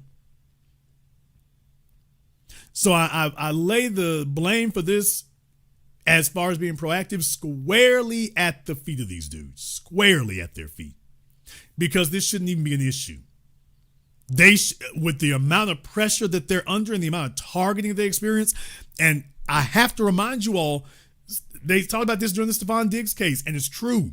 Do you realize the magnitude of cases that are out there? That these chicks are making accusations and these fellas are just paying them so that they don't hit the news cycle. These extortion letters, this has become the business practices of these law firms, of these extortion letters. They did it to Diddy. They did it to Michael Irvin. They did it to Stephon Diggs. They did it to Marcellus Wiley. Go and stick them up. Pay up, or we're going to go public with these accusations and dirty up your reputation. If you go ahead and pay up, we won't go scorched earth on you. We won't disclose this. But if you don't, we're going to go call TMZ. We're going to call TMZ and start smearing you. And then it won't matter if we're lying or not. So you better go ahead and pay up. That's where we are today. Now, with the situation being this titanic, with the situation being this overwhelming, it should not, it really should go without saying that you should already had your own APAC out here working on this. Judges, prosecutors, anybody who's on the bull jive, they're supposed to be in the bull's eye. You're talking about Shannon Sharpe. I'm so glad you said that right there. Shannon Sharpe paid just enough money to get his ass out of a crack, and then he went right back to picking the cotton. And deal with it, nigga. I said that. Jason, you've been supportive of Shannon. I am supportive of justice. I am supportive of the truth. Shannon's been damn me quiet. Now, there's the thing that really should upset us. Even the fellas who do run the gauntlet and make it through, they're not coming out the other end being the biggest, strongest, loudest advocates against this garbage. Because you know what they're doing. They're just happy they survived the court case, and then they're right back to the damn bull jive, the skirt chasing, the hoe chasing, and every damn thing else. They're not giving up the hooch. They're not giving up the drug. They sat up here, and as long as they survived the experience, okay, well, right back to it then. When in reality, Shannon Sharpe should be doing a show. He should be doing a show every week. Lying ass hoes. We'll go for that. They don't do that. They don't do that. None of them do that. Even if they do run the gauntlet and survive it, you would think they would be the biggest, loudest advocates against it. That's what everybody else does, including the bogus ass females who are lying. They try to make a career of it. However, the fellas being targeted, they just want to go back. It's like, man, can y'all just leave me alone so I can go back to chasing ass? Can you just leave me alone so I can do that?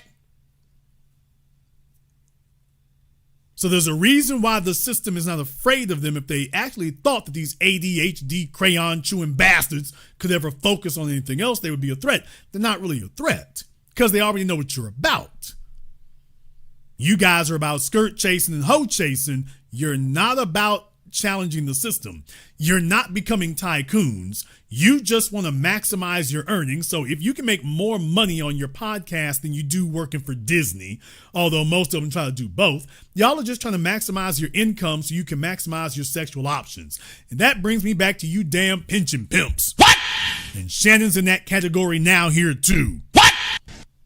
Damn! You fellas are out here playing damn me trick off lottery.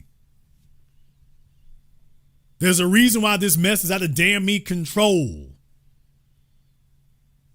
It does no good for males to have a culture here where you're starting to brag to yourself about, okay, you really weren't popular with the ladies when you were younger. Either you had a lisp or you were funny looking or whatever. You just weren't their cup of tea. So you focus all of your energy towards making as much money as you possibly can. And then it's like, okay, the next chick who shows up, just throw the bag at her. No personality, no anything else because you don't have one. So your entire strategy for life is, okay, if a female does give me the time of day, let me just throw these coins at her. Like a hungry dog looking for some bologna. Let me just throw some money at her. And you guys have been sitting around, waiting around for decades. Decades. And where the money should be reinvested in something that empowers you, you're looking for the first scummy ass broad to park in front of. Or go to some hotel or resort to. And you're just going to ball out the rest of your damn life sitting up here pretending to be some knockoff porn star.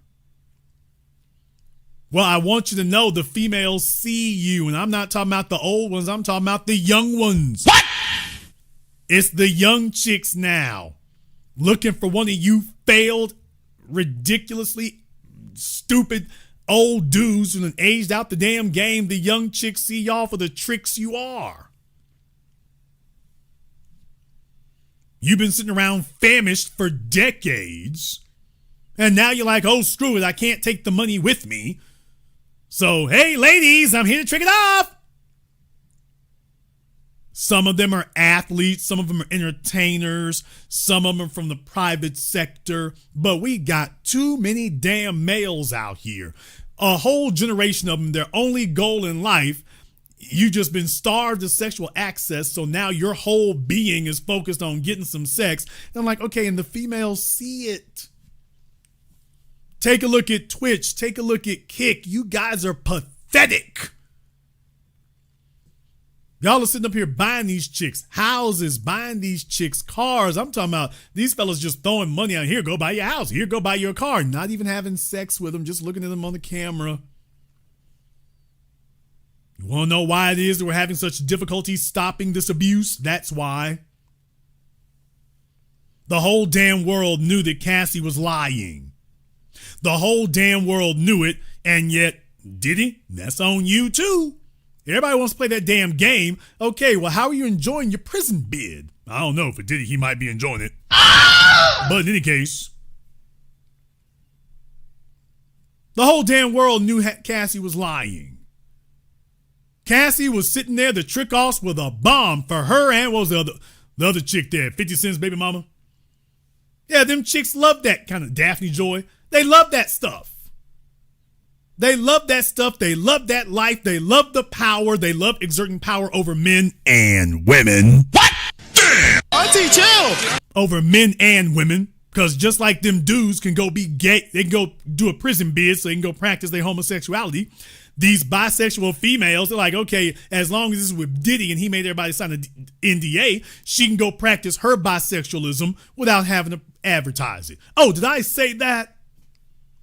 Oh, did I say that in public? Yeah, there's a bunch of naive little fruit booty boys out here and whatnot. They don't believe this stuff.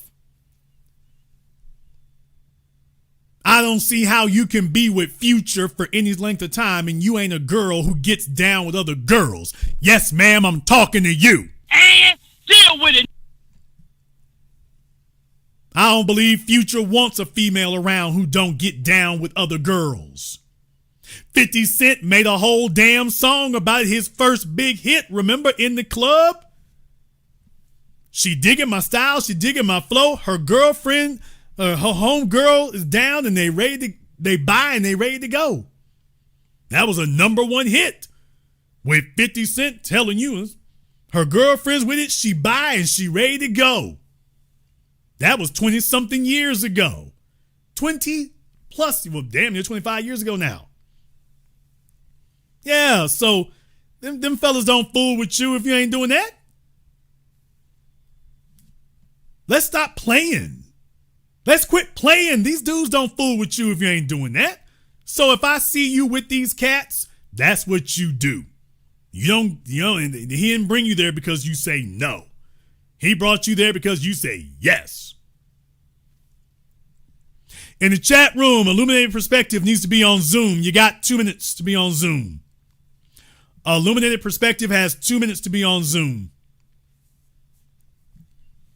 The whole damn world knew that Cassie was flat ass broke.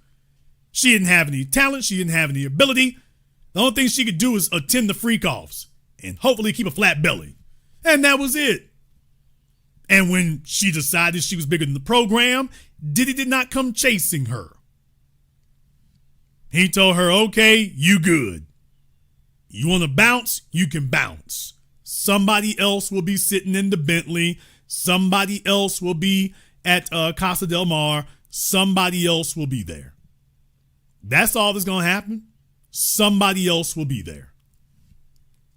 And when she realized that Alex Fine was never going to take her anywhere, she had an Anne-Marie Wiley when it was time to give up that life that she could never get on herself. Yeah, she sat there in her parents' basement for a couple years and she was like, okay, screw this. I'm not going to go to nursing school. I ain't going to trucking school. Damn that. Let me see if I can sit up here and run a scam. And these fellas have made hundreds of millions of dollars and have not put a penny back toward making sure that this system can't come to turn on them because some slummy ass broad outlived her usefulness. No, they're all lined up to see as they get older. Well, hey, baby, you know, I can get you in VIP. Everybody wants to play damn me nigga clause. Instead of them exerting some real power where the hell it matters. And so it leaves you a sitting duck when these hoes, he got his house, I sure did. And deal with it, nigga. It leaves you a sitting duck when these hoes decide to come with you and gang up with the system to come after you. Because the system is never on the men's side. The system does not prosecute these women even when the women admit they lied. When it's obvious they did, the system doesn't go do that with them. You are the target. You are the only target. And you are living in a gynofascism at this point where any male is subject to be run through the ringer. And the system is like, okay, doesn't matter how you got here. The goal is to get you here. We figured that somebody will allow you at some point. All right, let's go ahead and run you on up in here. And that's what it is. Let's go ahead and jump over here on Zoom right quick. Let me see if we can get Stressed Out over here on Zoom. Okay, Stressed Out, I don't see anything. So, folks, please make sure if you're on Twitter or whatever, if you're in the house or whatever, if you have to do your X-rated stuff there, just, you know, try to at least have a light on somewhere or you know, be halfway decent for it. So, see if we can do that. Okay, there you are. Wait, hold on. Yeah. Get ready, boys and girls. All right, ma'am. Hold on. Okay, My ma'am. headphones turned off, man. Oh. Okay, that's a personal issue. That's not a me issue. Okay, give us a call back when you get your technical difficulties straightened out here. You can't kill the program. We are not the county office. You don't get to put us on hold all night. Your life's supposed to be together before you call in.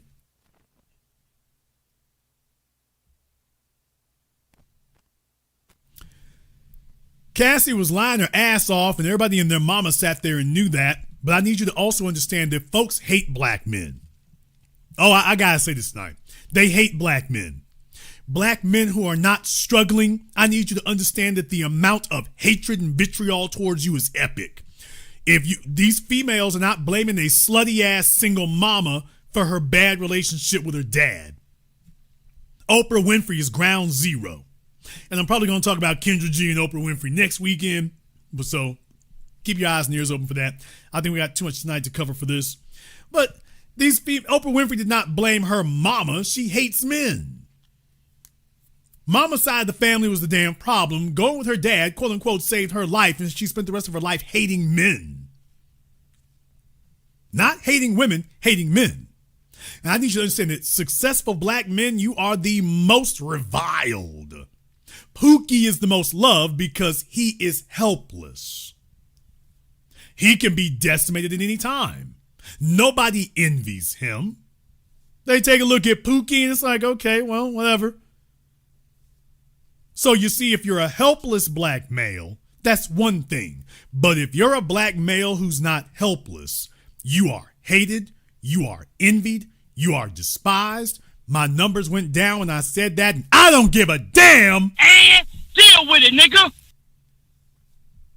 If telling the truth runs folk off, run your ass. I am not going to sit up here and sugarcoat that because it's the damn truth. Black men who are helpless and hurting and struggling and downtrodden, folks love that mess. That's exactly where they want to see you. They make movies about that. Why, if you're a black male who's struggling and weak, why, you're noble. That makes you noble if you're a struggling black male. Why, they admire that. That's why the black males in these movies, you can be the sidekick to the white dude, you can be second fiddle. You know, as soon as they see you running things, all them fellas over there on the other side all get together and don't like it. Ooh, a black man who isn't losing, that's woke. That's woke. You damn right it's woke. Sleeping time is over. Please understand that whenever black males get killed in all the damn movies, why do you think that little fetish is played out over the course of decades? Because that's what they really want. And if they can't get it in the real world, they'll fantasize and put it on the screen somewhere. But that's what they really want. They really want you like that. That's the only black male that they like. They like a black male who is powerless and weak and struggling. He needs a female to complete him. There's another thing they really don't like. They don't want a black male who exercises power and influence. They prefer to have a black male who either he's effeminate or he's dependent on females. Now, the white men that they promote, why, they're not chivalrous. They're not generous. They're not dependent on women or nothing. As a matter of fact, they can be openly hostile to women, and that's fly. They like that. For white males, that's promoted. For black males, that's discouraged at best and punished at worst. So please understand, that's not accidental when you see that kind of thing occurring. They hate the idea of that, and they've realized that it's been unfortunately too easy to incentivize females to join with the system, to gang up with them. And the only reason that they do that is because they don't think there's going to be a punishment for it. They only do that because by their calculus, okay, what are the chances that we will be punished for doing this? If there were a punishment mechanism, they would immediately stop. They're doing it because, if you're sitting up here perpetuating it or you're walking around trying to act like you're ignoring it, you got bigger things to do. I'll just keep my head low. I need you all to understand that these females have grown up without a father, and by the time they get grown, they look at your black ass talking about provider. Heifer, you grew up with your damn mama. There was nobody providing for you all. So what they really mean is exploitation. And they're calling that providing. When she really just means, I get to sit here on your dime. I have utter contempt for you, and I get the best of both worlds. I hate you and you pay me. This is some sick ass psychosexual anti-father fetish they have. And now you're going to pay the price for it. We're going to go ahead and take this out on you. And that's the issue. That right there. So I need men in particular to level with where the hell we're at. They nag you and whine at you and moan at you to be this overachiever. And because we can't get people to give honest, factual information, you get a bunch of garbage lies told to you.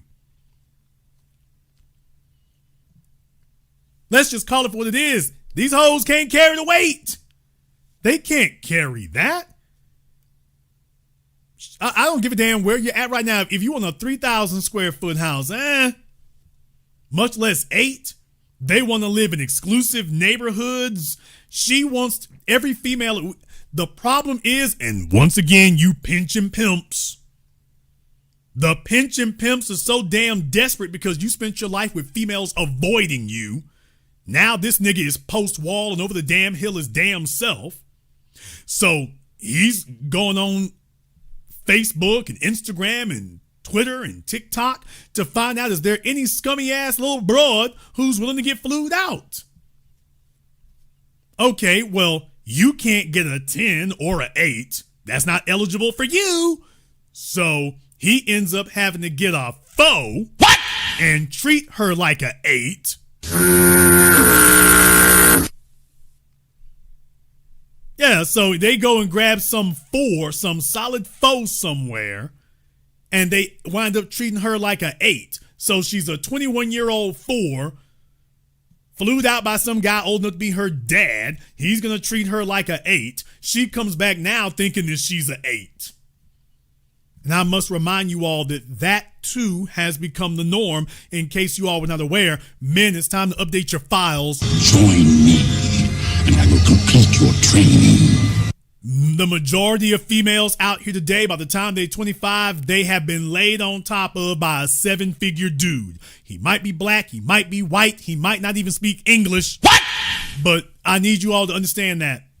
That's what's going on today. The majority of females, by the time they hit the age of 25, whether they tell you or not, she been flued out or drove out or Ubered over and been laid on top of by some 7-figure dude who gave her a pretty nice weekend, better than she was able to get with her single ass mama back home. And now you're meeting her after that. That's where you're getting these delusions of grandeur as you're thinking about it, and this inflated sense of entitlement and this bloated sense of self-worth and value. Well, yeah, because somebody's damn daddy out there, or somebody's wasted ass uncle, he didn't have any other options. So this chick who you know fair market value is a foe.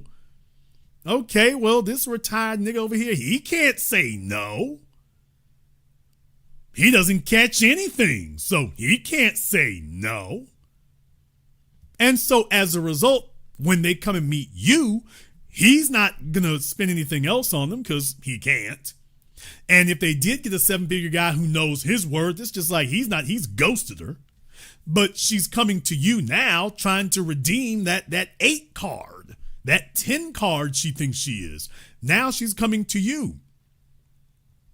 Now you add to that you're living in the most expensive period that we've been in, and every city is trying to do its own version of London or Monaco. What? Y'all, you heard me right. Every city is trying to do its own version of ultra luxury. And the chick you're with is not interested in living in a regular life. Even though she's a regular basic chick, she doesn't want a regular basic life because she's seen that there's more than basic out there, even if she doesn't qualify for it. And so since she has spent her time laying up under males who were obviously desperate for sex, no matter how much money he makes, that communicated to her that her sex is worth desperate money. And so every male that she meets, she thinks she's supposed to get the same reception. You're supposed to be desperate too. And if you're desperate, that means that she's not basic. You're going to have to overperform because she's not basic. And that's what it really is. So by the time they meet you, she's got all these thoughts in her head about the kind of cars she's supposed to be driving. At a minimum, she's supposed to have a life that she could never in her wildest dreams achieve on her own. And that's the cost of you having the privilege of laying on top of her once a week at most. That you are going to be Santa Claus and you're going to provide and fulfill all of her wildest dreams and fantasies. That's what she's worth. You go stick her in Atlanta, she's like straight to Buckhead. You put her in Los Angeles, straight to Beverly Hills. You put her in Dallas, straight to Trophy Club. You put her in New York, straight to Soho or Tribeca. And if you're a man who can't do that, well, you ain't nothing. She's wasting all this sex on you and because you really don't qualify for it. You're not worthy of it. Men in here don't understand how those kind of things work.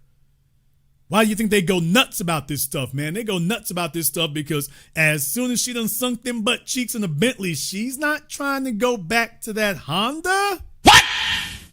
You fellas don't understand. When these females get their hooks in you and figure out, oh, wait a minute, might be a few extra coins up in here. Dude, she's not trying to go back to that. Emotionally and psychologically, she's told herself she's better than other females, even if she obviously isn't.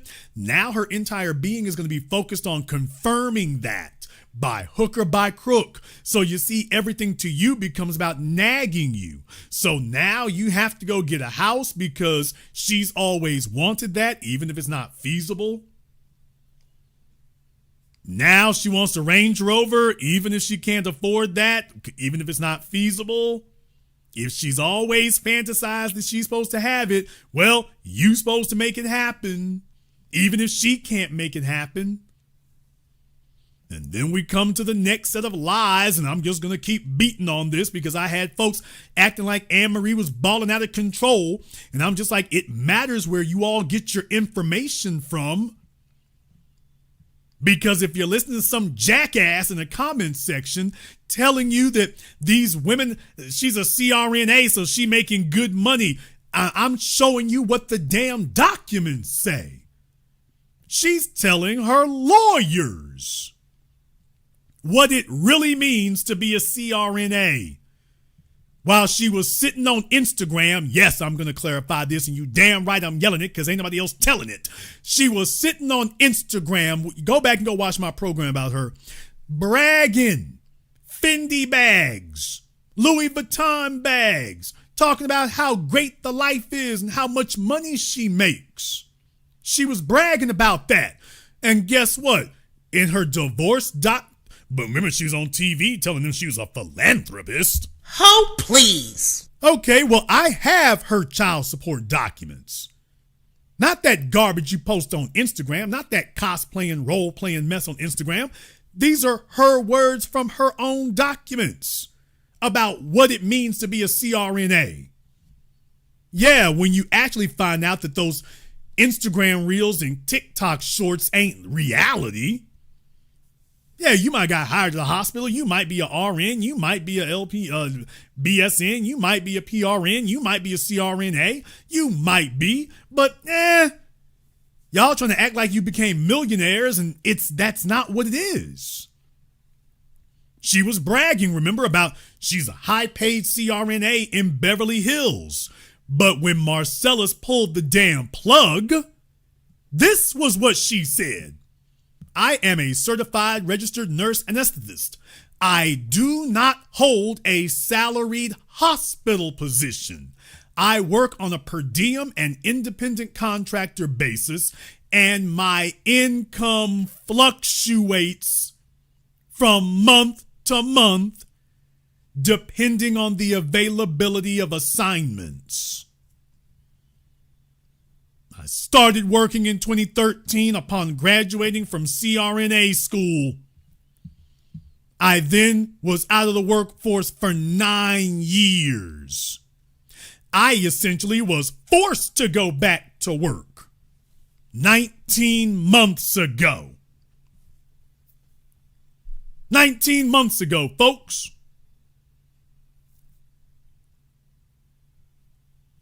19 months ago, and she's bitter and angry. Yeah, she's so great at it that she only started working again 19 months ago. But judging by her Instagram, you would think that she's been out here the whole damn time and is running things. And what does she complain about? Although my gross earnings in the most recent month were approximately $20,000. That sounds great, doesn't it? Until you realize $20,000, even if you kept that consistent, and she said the whole problem is that this is not stable. That amount is not representative of a stable monthly income. So she's telling you, yeah, I made $20,000, but it depends on how much work there is available to me. Because next month I might get more, then again, I might get less. That's what she was saying. My income is not consistent. My income fluctuates as a CRNA in Beverly Hills, while jackass is out here trying to convince y'all that if a heifer goes to nursing school and gets a certificate and some credentials, that she's balling out way above the LPNs. They got y'all thinking that and coming to the internet regurgitating it. And meanwhile, I'm at the damn Maybach dealership and I ain't seen none of them hoes over there. And deal with it, nigga. That's the part I'm talking about. All these chicks claiming they balling out, and yet if I asked any of them to come bring their exotic over, you're gonna get crickets. It won't happen. And if you do find one that's able to get over the finish line, she will not have that car in 24 months because she can't have it. She won't have it in 24 months because she can't have it. It costs too much. It requires too much. You're in too damn deep. It'll bankrupt you. And you're not willing to work the 80 hours a week that it will require for you to be able to keep it. Because females don't ball out, do not define themselves by heavy workloads. Heavy workloads erode femininity. You cannot be soft and work to death. So their goal becomes, how do I live this 1%er life without me working? Without me doing anything? Because I'm not going to give up 80 hours of my time. What good is it to have the money and I don't have any free time? Let my man suffer that. That's what the man's for. The man is here to sacrifice all of his extra time, all of his spare time. He's here to have no vacations. He's here to keep his nose to the grindstone. That's what the man's supposed to do. Because when the females try to mimic us, all that mess goes out the window. Don't you all be fooled by these damn Facebook posts and Instagram. I'm telling y'all, put that heifer in front of me. I'm only going to have to ask 3 questions, and that'll be the end of it. That'll be it. They're lying to you or just hoping you're just as dumb and dense as they are, I guess. I'm just letting y'all know. To all the folks who thought these chicks were balling out, I'm not saying they're financially struggling. No, they're certainly doing better than the chick who works at Five Guys. Yes, but what I am saying is all that jet setting and flying around and stuff that Anne Marie was acting like she was doing, I'm telling y'all, that's a lie, man. That's not happening. That's not what it is. Marcellus was the secret sauce that made that happen. And she's telling you that any attempt to make her shoulder this, she will immediately collapse. So to the fellas in here, if you want to know what it is that gives you value, it's your ability to carry that kind of load, because she is never going to do that. And the moment you start suggesting that she should, she's going to start looking to check out. She is not going to want to carry the load that you do, but that's assuming that you built to carry that load. That's assuming that you are actually built to carry that. You can't be Pookie complaining about what the women are acting like or ain't acting like. You can be Mr. Productive saying that. You can't be Pookie saying that. Now, I'm just letting you fellas know, to all of you who are grossly exaggerating this stuff, the chick works at the hospital. That's great. That's fine. You want some applause? All right, knock it off. Knock it off. That's great. That's wonderful. And I'm not dissing anybody. I dig me a cool little nurse. I got a story to tell y'all on Patreon tomorrow. I'm not saying tonight. But I dig me a cool little nurse. That's great. That's wonderful. You got your professional credentials. Congratulations. Like to see you setting goals and meeting those and this, that, and the other, as long as it doesn't go to your head. That's fine. But you're not fooling me.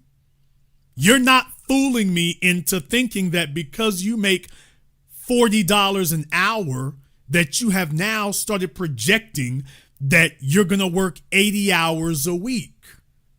Now that's what you ain't going to do. Or in the case of the CRNAs, even if you told me that you made $150 an hour, the problem is you still have not convinced me that you're going to work 80 hours a week. You see, that $150 an hour really only works if you're going to work 80 hours a week. But if you're not going to do that, it doesn't matter.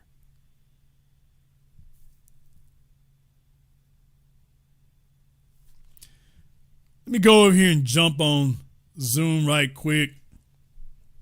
We need some of these old niggas to weigh in on this. So let me go grab Prince over here right quick. All right, Prince, what's on your mind? Brother, something stumps me. I'm really stumped. He was willing to purchase a home that cost so many millions of dollars, but why does he have her riding around in a Tesla? Was he making a statement? Do you think that has something to do with the infidelity? Did she have a luxury car before? Shouldn't a car match the house? Or what do you think's going on there? Do you have any idea or opinion on that?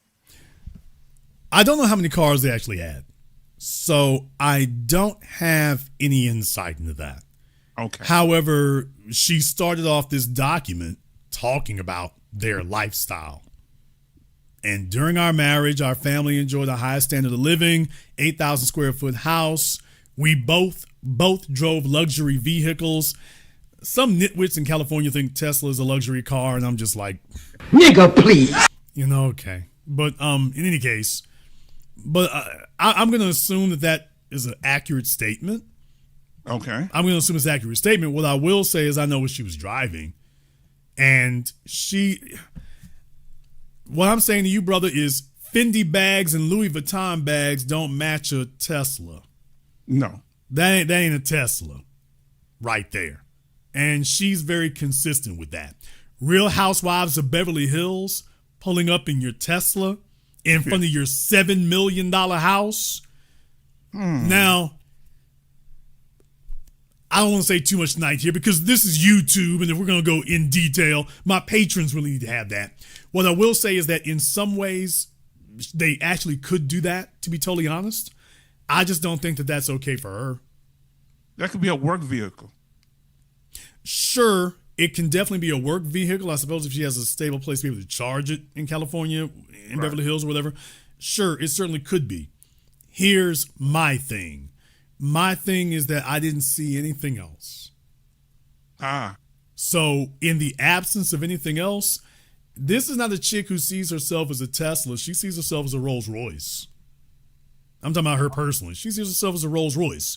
So with that being the case, I don't believe for a minute that that's where she sees herself at. I'm taking a look at her handbags. I'm taking a look at her shoes. I'm taking a look at her sunglasses. And we're going to go jump in the Tesla. It's like, I do not believe for a second that, and I go to any parking lot of any store. You park your Tesla and then a G-Wagon or a Bentley parks next to you and you think y'all are equals? You think y'all are equals? I don't think for us in Beverly Hills, brother, come on now. Come on. Mm-mm. You see people taking footage all the time. I said this before. They take footage all the time on Beverly Hills of cars driving by. Nobody is taking any pictures of your Tesla Model X Plaid. They're not doing it.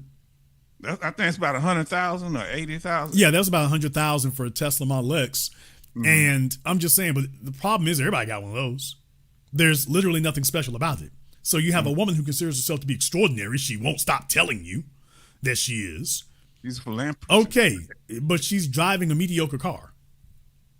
And I'm just saying that doesn't match. That doesn't match your shoes, doesn't match your sunglasses, doesn't match your handbag. So I'm like, no, I don't think this is what that's supposed to be. Now, granted, it could just be that's what she drives for work or whatever. I get that. But what I'm also saying is that according to her, things ain't been splurging like that. And she's obviously bitter about that part of it. So for me, you're going to have to convince me that that's not the limit of it. I'd have to be convinced of that. Now, does he has a luxury vehicle or do they have an SUV family luxury vehicle? You may not know. I don't know. Yeah, where he's concerned specifically, I don't know. I do know, like I played that for y'all before. They had a video of them in a Maybach van, but I don't think that was something that they own. Okay. Necessarily. But I do believe they have some luxury cars. I'm just not sure how far into it they go there. Because when you've paid millions of dollars for a house, or at least you signed up to pay millions of dollars for a house, you're going to start tightening the budget somewhere. So I'm not sure what she means by luxury car.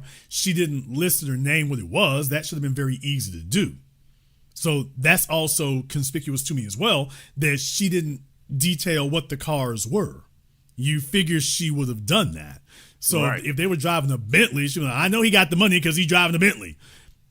You name drop Bentley. You name drop Aston Martin. You don't name drop a Tesla.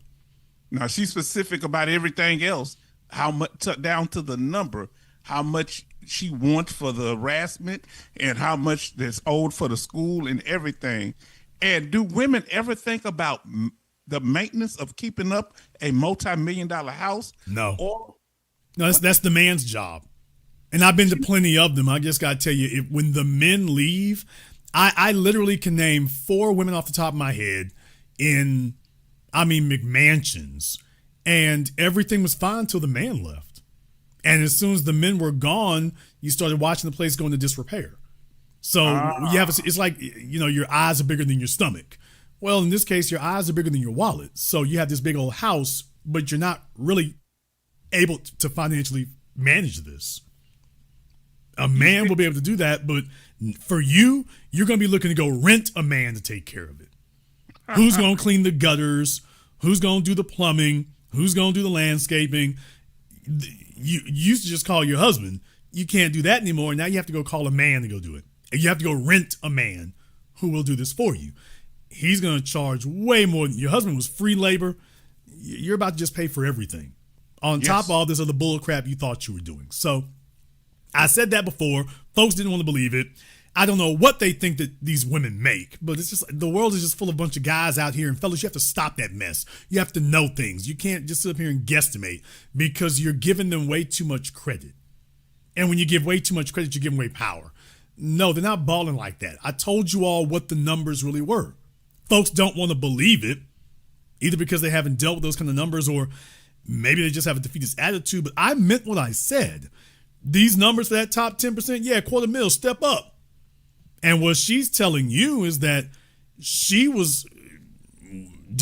suppose she did as much work as she could last month and only got $20,000. Well, at the end of the year, that'd be $250,000. Okay, that's before taxes. Yes. Okay, so now that I've thrown you through that. It's like for her to maintain the life she's living right now, she'd have to make somewhere around 800, 900,000 to keep it going as it currently is. Because she is letting y'all know that $18,000 a month mortgage, she made $20,000 gross last month. The mortgage is $18,000 and she made $20,000 gross.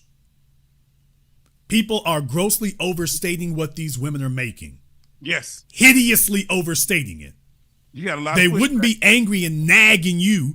I want a man. They never mean that. What they mean is they want to bail out. If they were young, they're like, I ain't got to compromise.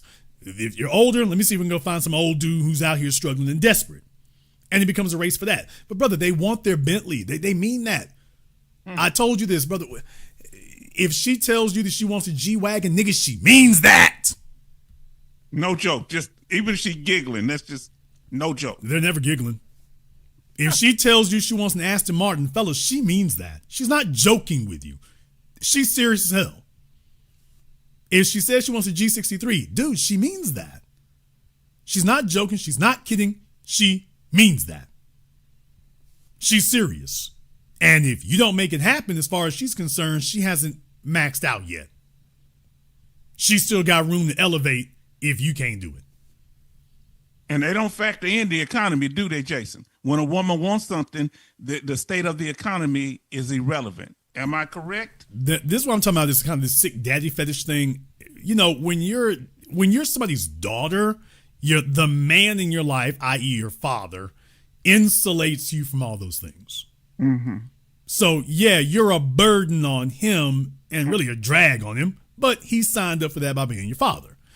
They are now leaving their father's home, going out to go meet men and expecting daddy treatment. No. Only to the next level, because you never would have asked your funky ass daddy for a Bentley or a G-Wagon. Hell no. Oh, please. So Hell just no. think that over for a moment. They would never approach their damn daddy expecting to, well, if I'm going to the prom, Dad, I need to have a Bentayga. They would never say no mess like that to them, but then they come to you with that garbage. So that's what I'm saying. That's where it becomes abusive and exploitative right there. But I need you all to understand they really mean that. When she was out there on that beach, sitting up here with the damn handbag and the drink and everything, nigga, she means this. She is serious as hell. And I showed y'all how many times she did it. I'm like, oh, this is just an expensive chick to have around. No wonder she's angry and bitter and holding a grudge because she had to go back to work. She wants to literally just sit on the beach and drink. Let me sit on the beach and wear my bikini and watch the waves come in and drink. Okay, well, that's not a wife. That's a daughter. Yes. That's a freeloader. So that's the dream. And I need fellas to understand, hey, if your chick is in Los Angeles, San Diego, Portland, Seattle, any NFL city, NBA city, they've got even in Oklahoma now. Not Oklahoma. Yes, dude, come on damn. now. They had a championship team. I know. Ain't no place safe. Ain't no place safe. No. You can't hide them nowhere. No. And what I'm saying is that they've seen that, they've experienced that, and that's it. They're done. They've seen it, they've experienced it, and now they are expecting to have it. No matter what this costs you. So you are here to be a resource. And you are here to make that occur. And a lot of fellas are getting with females who have contempt for them. Hello, Marcellus. That chick didn't like you. Let me go back and throw the ballistics up on y'all one more again, because I want you to, and I didn't say this before, but I'm going to say this tonight. We know Marcellus is listening. Yeah. We know he's listening. Okay, well, What are you talking? Marcellus, you can check over these documents, but Marcellus, she never liked you, bro. She didn't like you because you had options. And you were flexing them options from day one. When you sat up here and was like, yeah, hey, look here, baby, I can sleep with you or this other chick over here.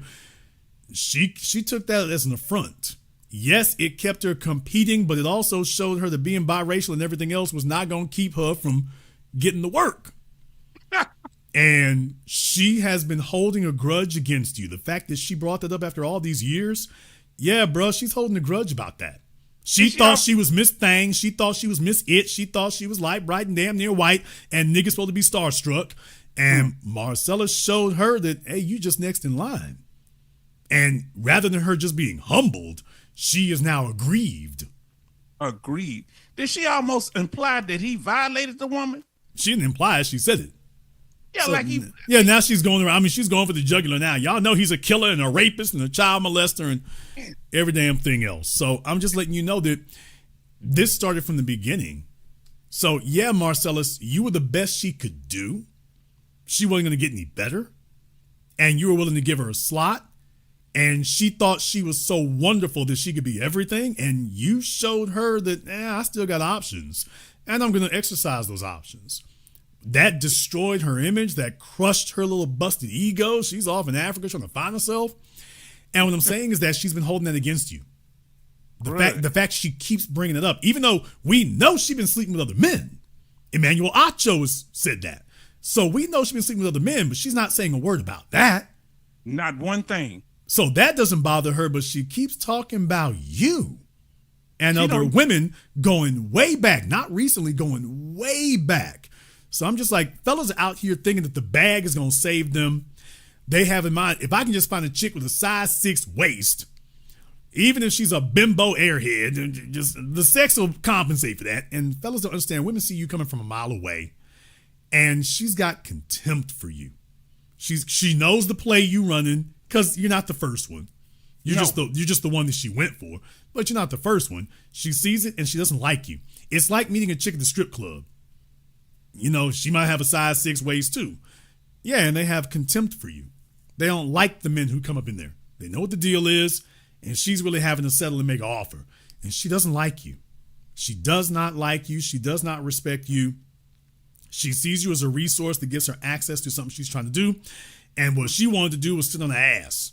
However, once again, Prince, you do need to remember that what I tell y'all they do.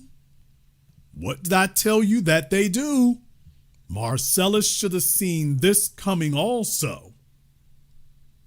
Hey, fellas, when a woman wants to have veto power... What? Damn! Now, what does a woman do when she done met the man who's the bag? You don't need her money. What does she do when she doesn't really have leverage or veto power? Hey, fellas, what have I taught y'all that women do when they don't have veto power? Why they do something that otherwise would be a positive. However, for a man who doesn't need her money, why is she going back to school? That's for her. So let me get this straight. She was already a nurse. Y'all get married. She wants to be a CRNA now. And he paid for it. The only thing she can do with that job is go get money. And the only thing she can do with money when she's with a man who does not need her money, the only thing her money can help her do is challenge you. Exactly. So I don't have to submit to anything. I don't have to do what you say. I can lay it with 10 other niggas. And your ability to punish that is blunted because, well, I've been to CRNA schools, so if you did pull the plug, it wouldn't just evaporate. At least that was the plan going in. Marcellus pulled Jason Black. What? Damn! Y'all niggas ain't ready. Marcellus actually did some things pretty smart in here, to be totally honest with y'all. He did exactly what I told y'all. Don't listen to these clown ass simps on the internet who are wrong about every damn thing. Listen to her lawyers complaining. Marcellus was like, okay, you know what? Let's go get this $7 million house. Let's go do that.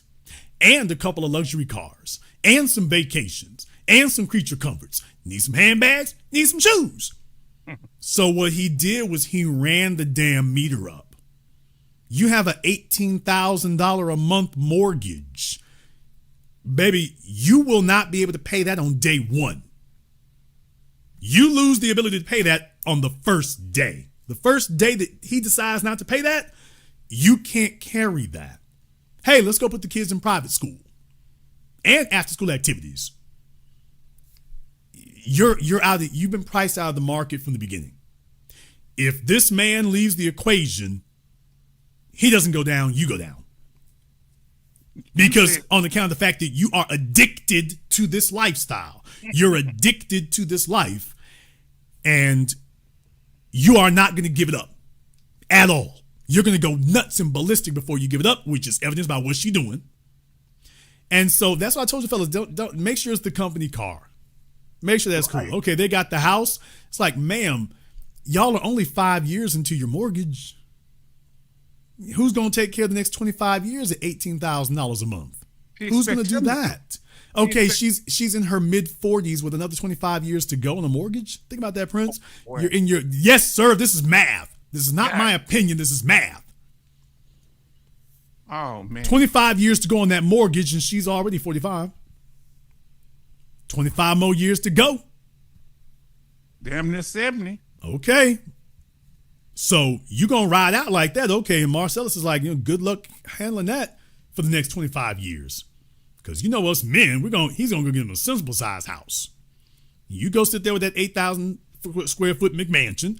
I'm going to go get me a sensible size ass house, and we'll both handle our business. Is what we'll do. Because he's saying that's what she wanted anyway. Since you wanted, you keep it. You said this 5 or 6 years ago, and I had no idea why you said, let the woman have the house. Now I understand why you said it. You can go get another house. You can go get another house and let her and the mortgage company fight with that.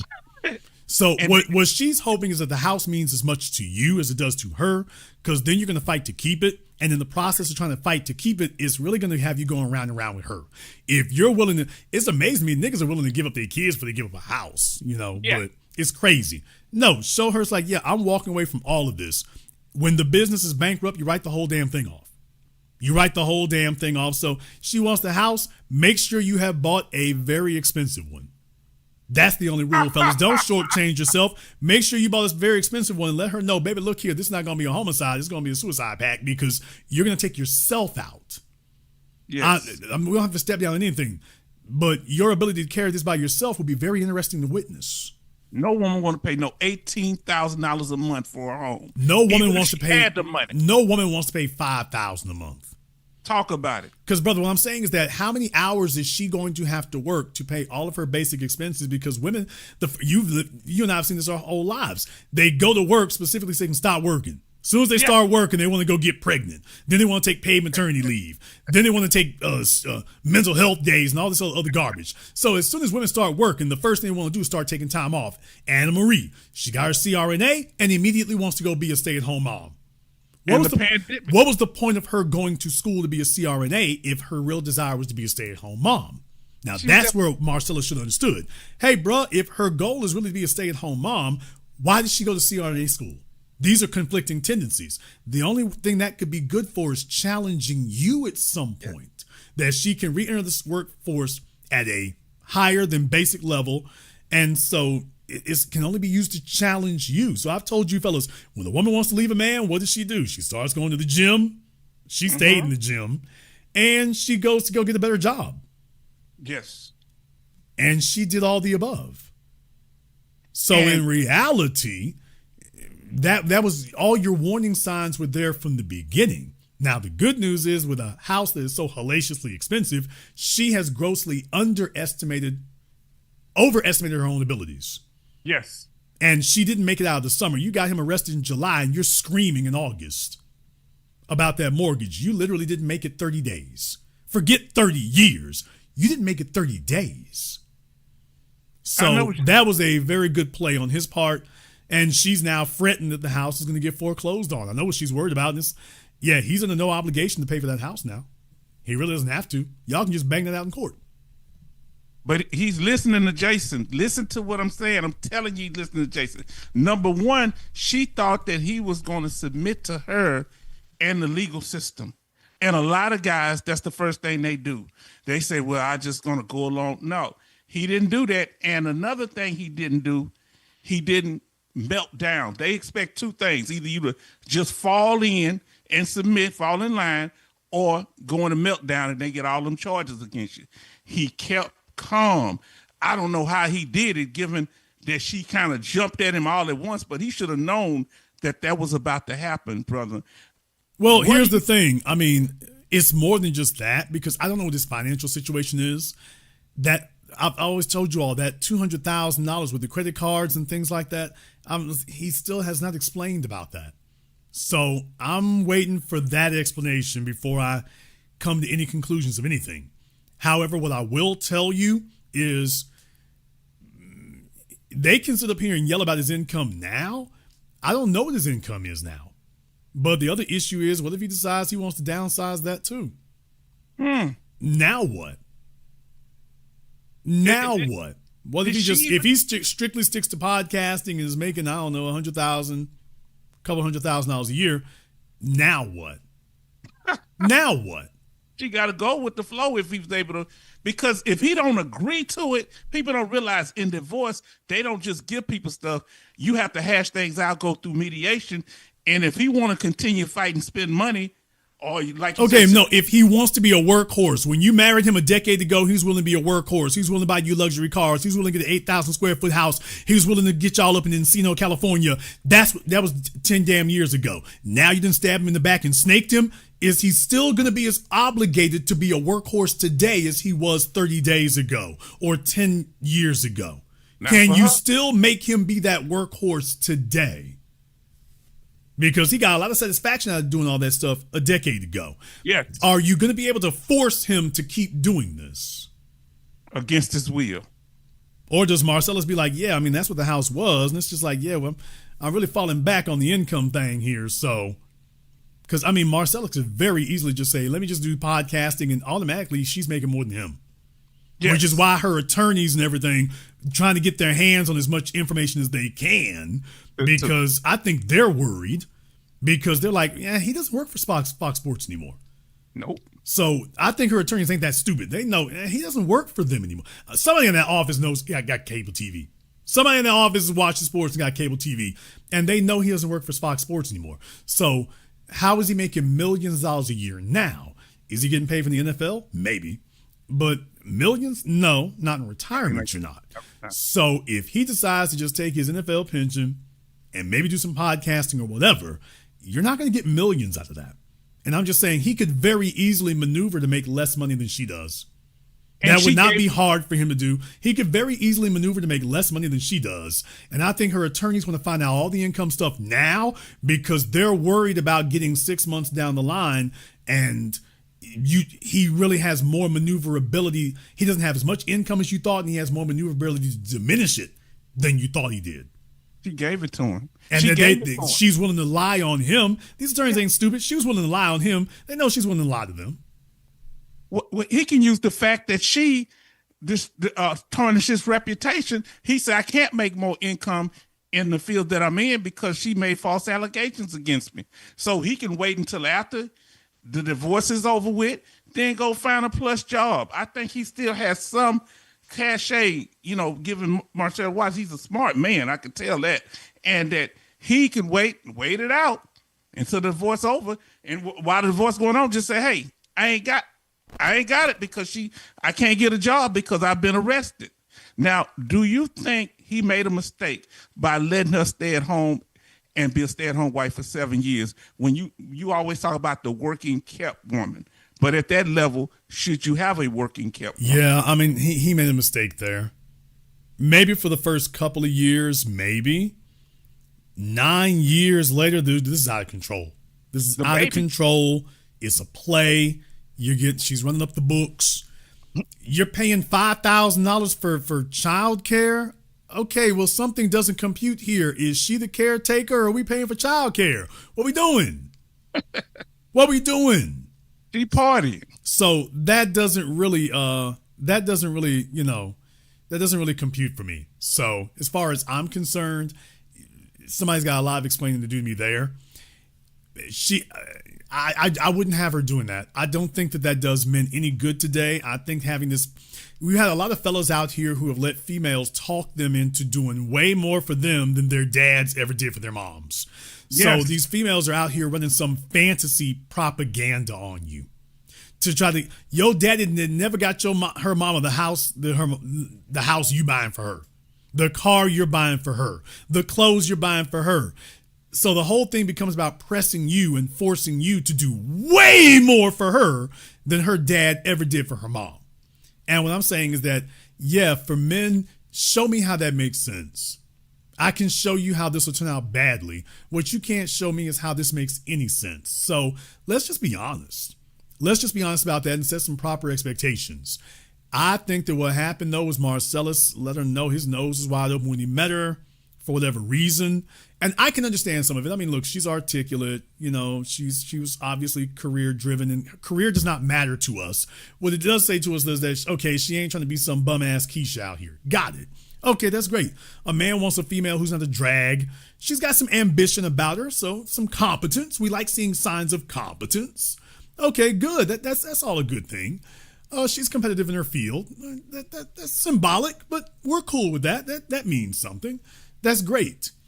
The issue comes when you did not find out where does she see herself in life. All right, what's up there? Well, no, more like what's in here pointing at your heart. So, Gotcha, passion. Well, are you looking to carry this weight with me in the 1%, or are you happy that you got with a 1%er man so that everything else in your life becomes optional? Is this where we at? Are you and I a team, or am I a workhorse and you're jumping on my back because you believe that my productivity will make your obligations in life turn into options? Well, I don't have to do that. I don't have. Look what she did. She went to become a CRNA and then immediately stopped working. That's so great. You know what happened? She went and told him, I don't have to work. I'm married to Marcellus Wiley. I don't have to work. The rest of you hoes in this hospital, you got to work. I don't have to. Oh, she was flexing. My man's a millionaire. I don't have to do that. So he was working for Fox Sports back then. Yeah. I don't have to do that.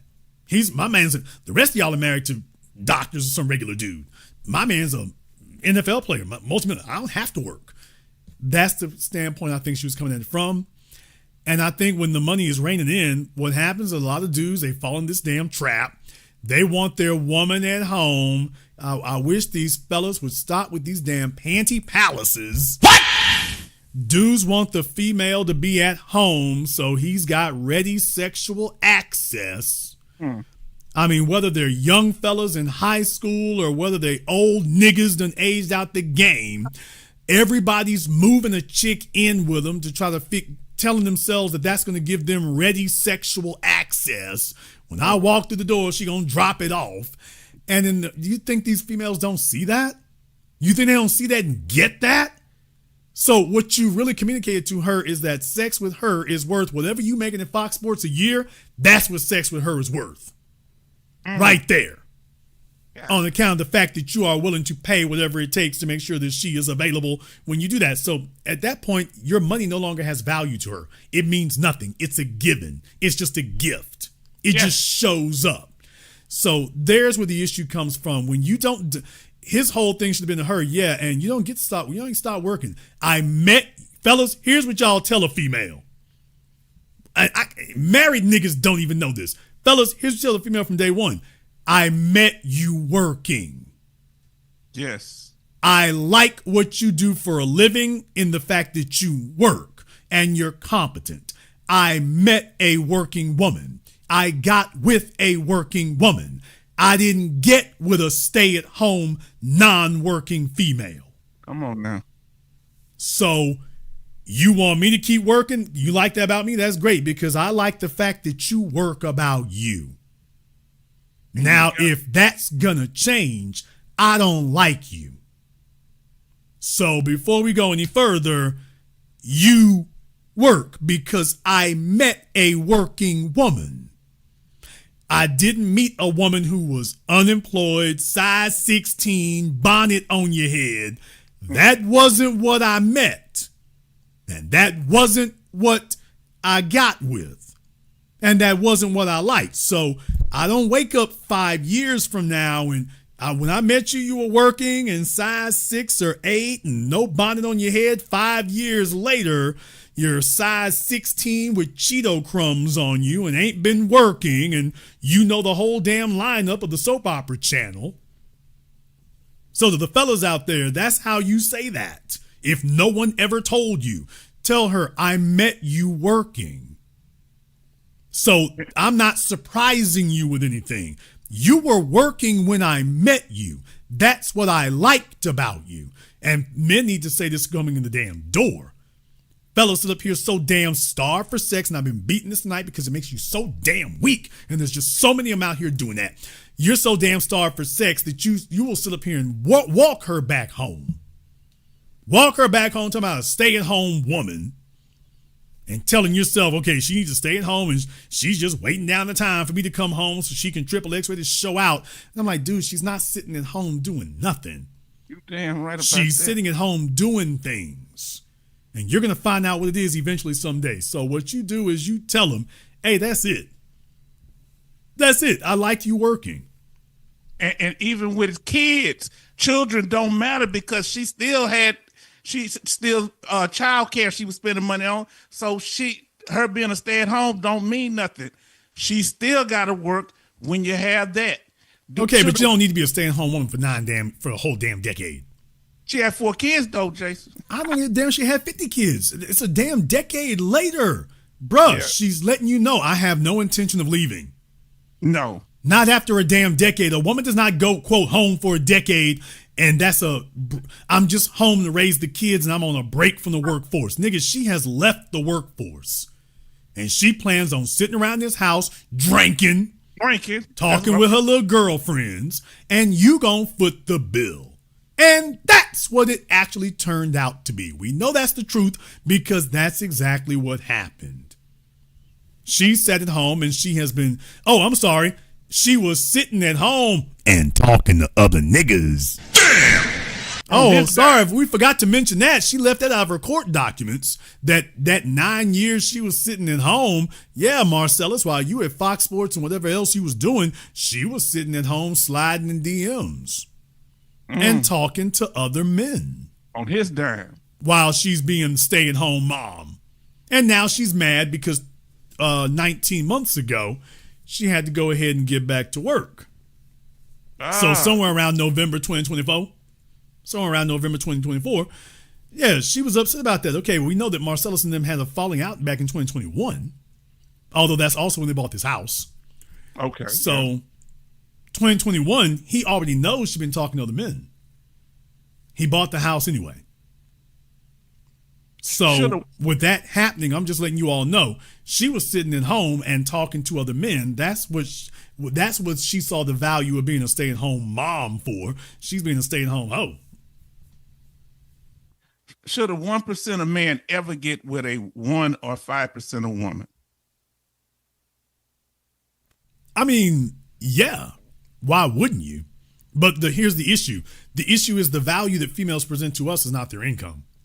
Of course. That is a bonus. The woman's income is a bonus. Because as a man, she's not interested in you if you rely on her income. That's the first thing. So you're unattractive to her if you are reliant on her financially. But also, as a man, you're not leading anything if you're not leading financially either. So it becomes a double-edged sword. But they don't contribute their finances to us. We can't be reliant on her finances because otherwise we're not leading. So yes, you can have a chick who's in the 1 or 5%. That's great. That's wonderful. It certainly makes paying tribute a lot easier. Mm-hmm. But if she's in the 1 to 5% income, which they'll never be in 1%, but even if she was in top 10% of income, if she's not giving you top 10% of femininity, okay, accommodation, reliability, if she's not being a benefit to your program, and that doesn't, none of the rest of that matters. Her income is irrelevant if she is not a net benefit to your program. And the problem is, if she's focusing on her, quote, career, she's not contributing anything to your program.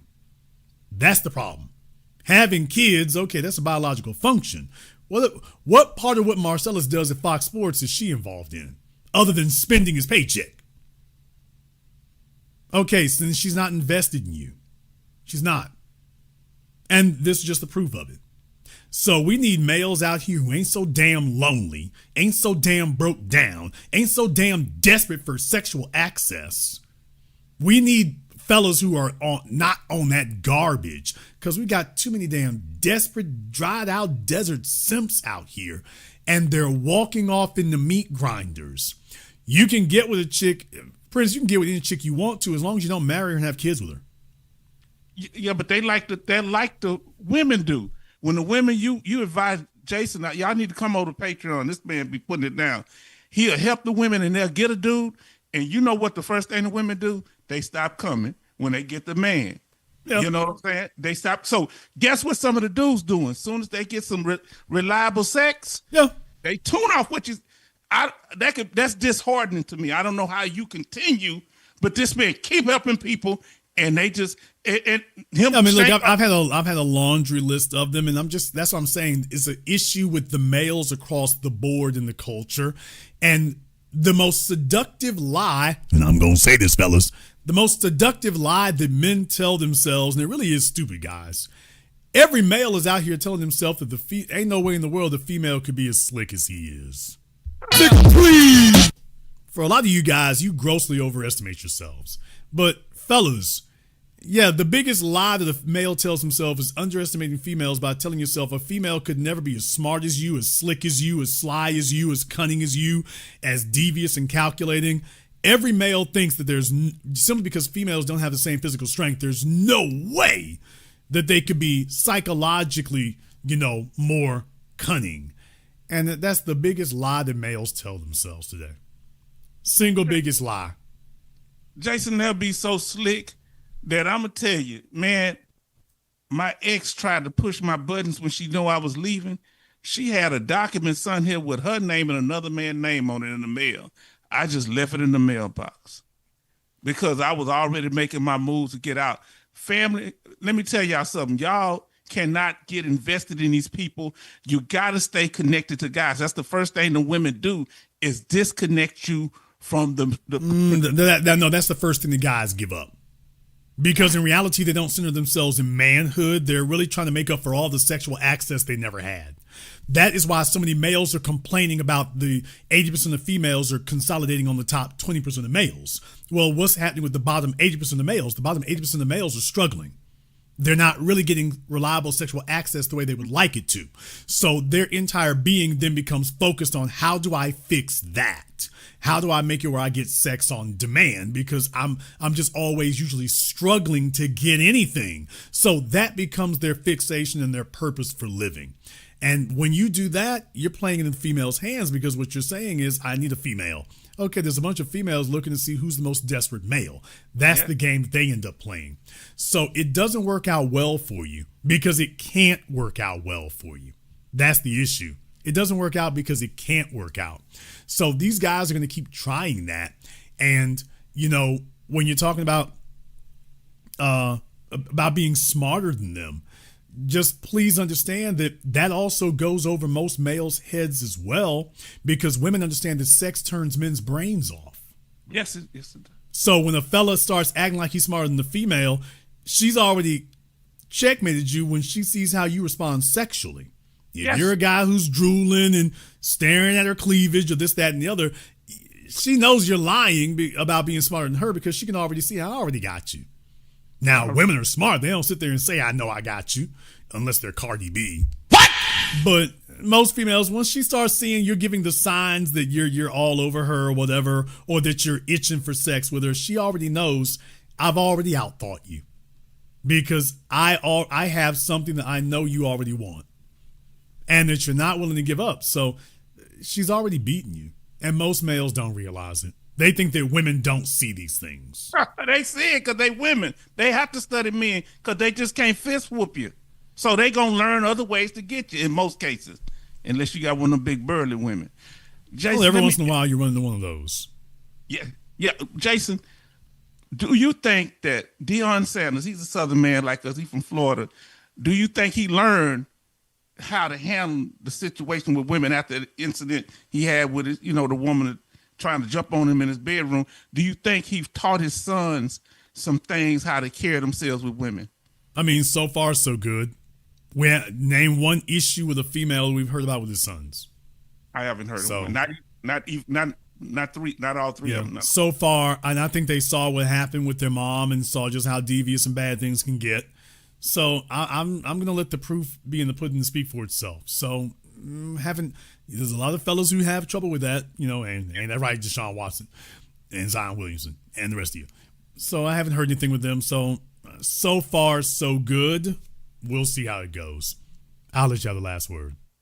Well, Brother Jason, this is an incredible thing that you're talking about. Let me tell y'all, the system is against you, that you got to make sure you have the funds to be able to fight. If you plan on getting these situations, don't ever see. My ex could never come to this house. She had to meet me at the police station to pick up my child, because if they can get access to your home, they can accuse you of things if you got to pick up over there. And you say, well, we got a good relationship, until you don't.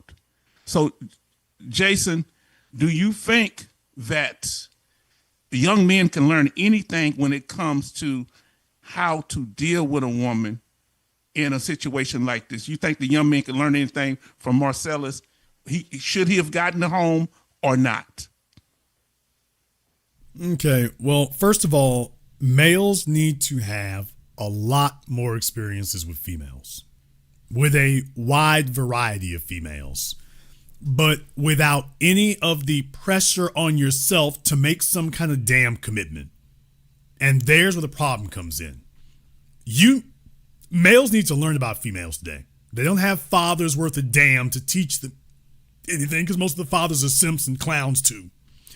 So instead of him going out in the world and learning, what are women really like? Damn, that sugar and spice and everything nice, and I don't care how great of a woman you think your mama was, you're not marrying your mama. So you need to get out here in the rest of the world and see what the rest of these females about. Even hoes? Absolutely. Because if you don't know how hoes operate, you also will be incapable of measuring how much hoe the chick you talking to got in her. And deal with it, nigga. There's the issue. Fellas want to tell themselves the chick they dealing with ain't got no hoe in her. Every female got some hoe in her. Jason, how can you say that? Because every female wants some hoe in her. It's got nothing to do with you. Every female wants to have some hoe in her. Every female wants to have some, you can call it vixen, you can call it seductress, you can call it Venus, you can call it whatever you want to. Every female in here got some G-string thongs. What? Damn! Every female in here knows where her Victoria's Secret store is. Okay, dudes, they don't want to be good girls. They want to be bad girls. They don't want to be nuns. They don't. That's not me talking. The females don't want that. They don't want it. Okay, so if you're telling yourself she doesn't, you're lying to yourself. You're being willfully naive. That's going to end disastrously when she finally shows you how stupid you've been. And usually it's going to be because it took advantage of you. So first thing, stop lying to your damn self. You want to know about every female that's out there. Go and talk to the hoes. Go and talk to the religious chicks. Go and talk to the college girls. Go and talk to the Keishas. Go and talk to the mixed chicks.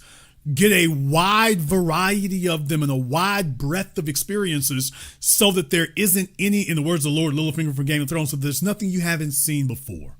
Yeah. The sooner you get seasoned and accustomed and knowledgeable of these things, the sooner nobody can pull one over on you. Because this chick can't lie to you because you've seen this before. You didn't see it with her, but I've met you before. I've already seen this. So you're not going to be able to lie to me or convince me of falsehoods because I've already seen it. You don't marry them or have children with them because now you have freedom to leave. Now, that does not mean that something bad cannot necessarily happen because as Anne-Marie Wiley just showed you, all they have to do is make an accusation. And the system is going to be right there to back their play. And you're guilty until you can beat the system. I didn't say prove you're innocent. You're guilty until you can beat the system. So I'm not going to sit up here and lie to fellas and tell them that can't happen because that can. However, if you're not married to them, I know you're not going to end up in divorce court. And if you don't have children with them, you will not spend the rest of your damn life fighting with them over your child. Because it's not going to be 18 years. It's going to be the rest of your life. So I know how to avoid those two. I know how to avoid that. Everything else, I think you can manage. Yes. I think you can actually manage everything else. So as long as you don't marry them or get them pregnant, you're giving yourself the time to get to learn women. I think a man needs to give himself about a good decade. Okay. Wait.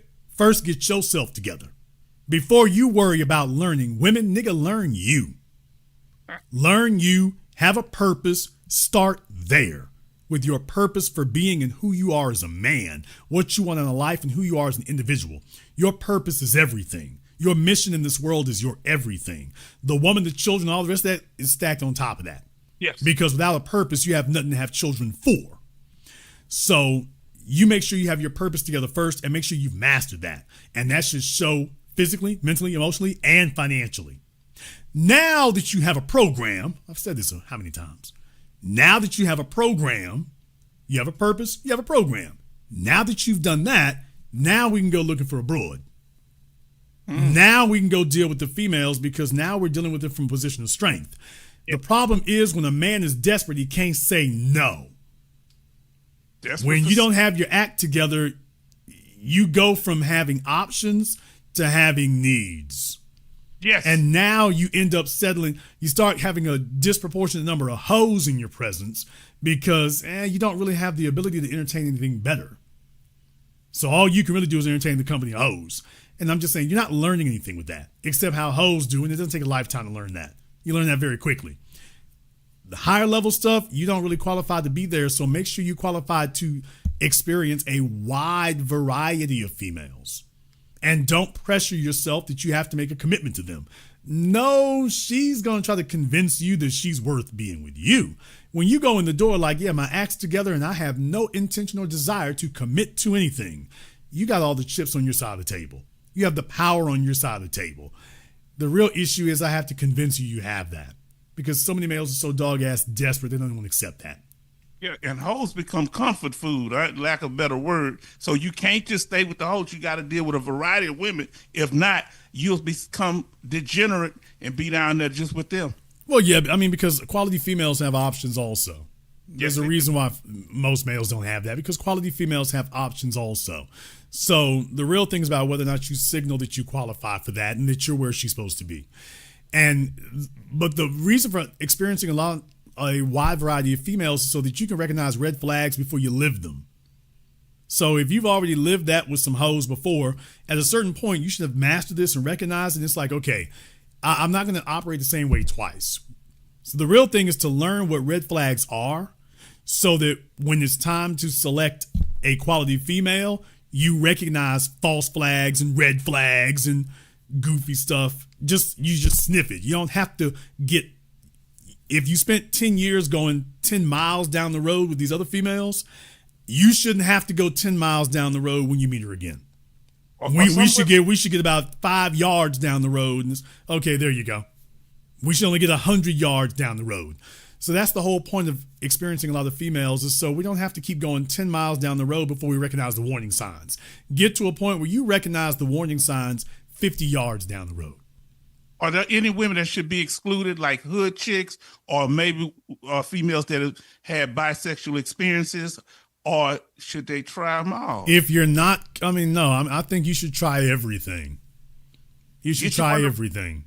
And there really shouldn't be a lot of limits to that, because you want to see what it's all, because you're finding out what works for you and you're finding out what you really want.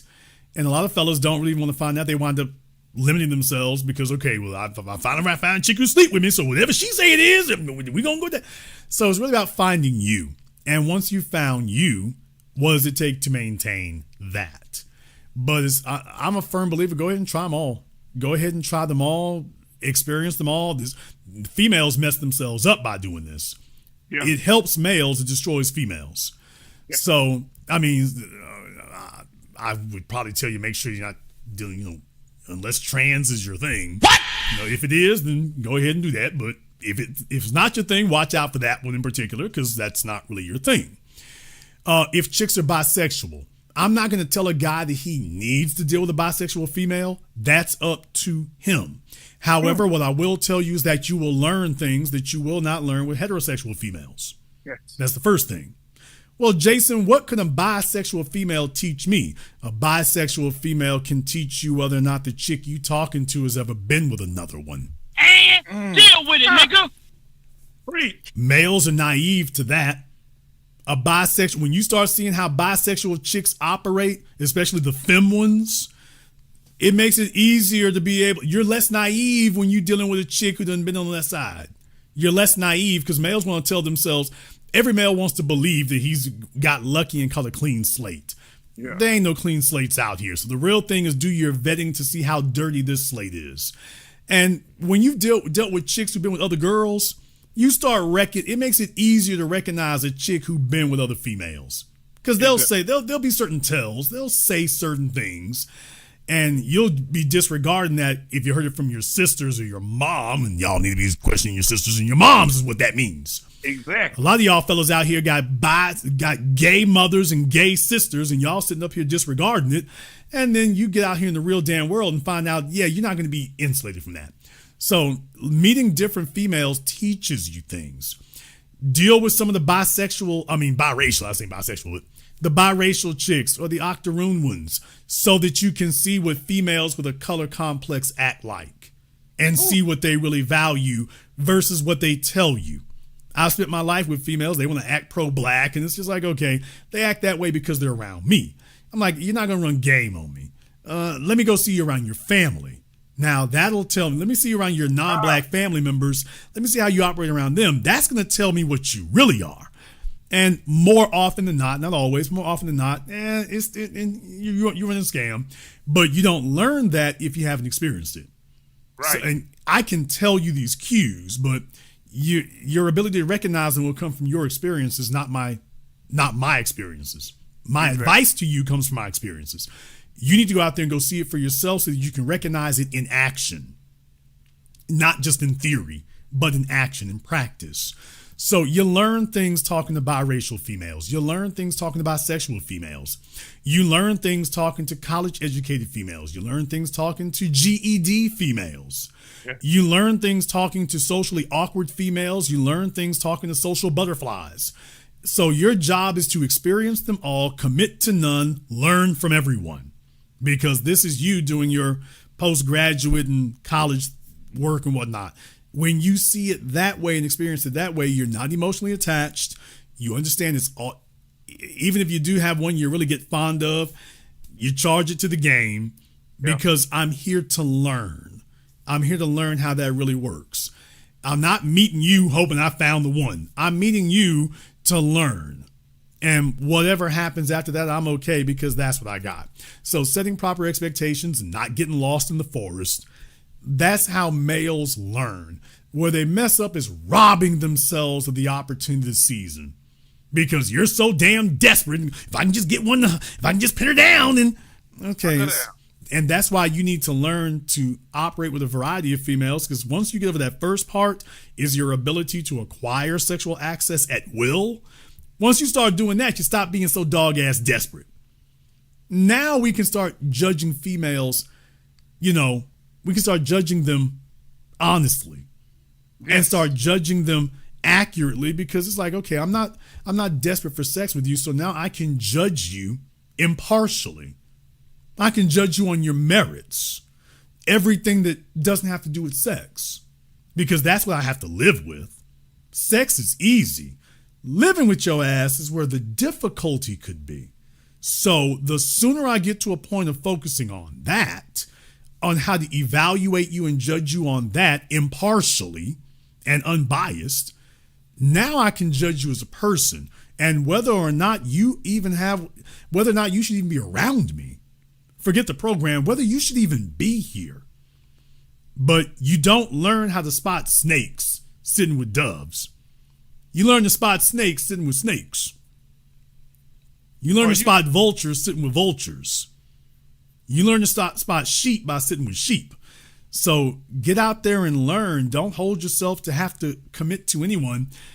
Too many mama's boys out here who do that. Don't hold yourself to have to commit to anybody. When you commit to yourself to learn, now you're giving yourself the space to be able to see what women are really about. And it's not about hating. It's just about knowing. Objective. Should they ever be, young men be suspicious of inexperienced females? We know a lot of them are not, but those that are, should they, because they might get their buck wild side, or, you be with them for years, then all of a sudden they want to experience the world. It depends. If you have a female who doesn't really go out, isn't really outwardly going socially, that may be a very good thing, because If you are her social circle, that's a different matter. Because the real issue is that if you're the man who introduces her to all these things, then it becomes a bonding experience because she associates all that with you. The issue we have today is hoes been flued out 7-8 times and their passports got more stamps on them than yours does. What? And you're trying to grab some chick who's already been on a world tour 6 or 7 times. So she's coming to you with all those baggages and all that expectations that she acquired from her own travels. And she doesn't associate any of that with you. She's not grateful to you. She doesn't associate it to you. She doesn't credit you. Matter of fact, she credits herself. So that's the reason why, with a chick who hasn't been around and whatnot, the problem is we don't have nearly enough of them. That's the issue. Right. They've all been used up and fingerprints all the hell damn over them. And you're dealing with a chick who's walking in the door wanting to play chess against you. Yeah. The naive little chick is not looking to play chess against you. She ain't smart enough. She's not seasoned enough, run through enough. And by smart, I don't mean she's dumb. What I mean, she's not calculating enough. A hoe has to calculate because she's been run through. The chick who ain't did that, she's not walking in the damn door with her chessboard and putting up her pieces and starting to look at you and size you up. She's not doing that. So, yeah, it'd be great if we had a world full of those, but we don't. So all these chicks who've been running around the chessboard, they're walking up to y'all in Central Park, putting their pieces up here and seeing if they can take your rook or whatever. So, no, we would do better. I think ideally it would be better to have that. The bottom line is what you don't want is a disciplinary problem. No. That's the real thing. Whether she's, a social butterfly or not, the real thing is, okay, are you a disciplinary problem? And the more programs that she's had false starts of plugging into, more likely she is to be a disciplinary problem. Because now she's coming to you with all her bad expectations and bad experiences. And she's coming in saying, I got to get you before you get me. And that's how you end up being Marcellus Wiley. Thank you very much for giving us a call tonight, Prince. We appreciate that. Yeah, that's how you end up being Marcellus. Marcellus met a biracial female who was angry as hell, came to him under whatever pretenses that he accepted. And at the end of the day, she was like, I got to get him before he gets me. And she has been setting up the play and setting up the board now, for the better part of a decade. And it's only when she got in her 40s and Marcella started pulling the plug that she was like, okay, nigga, we going at it. Because what she's letting you all know is that she didn't mention this part about her sleeping with and talking to other men. And she's like, okay, this nigga I'm going to get him. We got to get him up out of this house. But then she realized she miscalculated every damn thing. She miscalculated her work ethic. You can get on Instagram and talk that trash all you want to. You're not willing to do the work. So because you're not willing to do that, in reality, he's still sitting in the driver's seat. So now she wants to get a court to force him to keep driving. And what I'm saying is that she did not just wake up in 2026 like this. She'd been like this since you met her. The warning signs were there when you met her.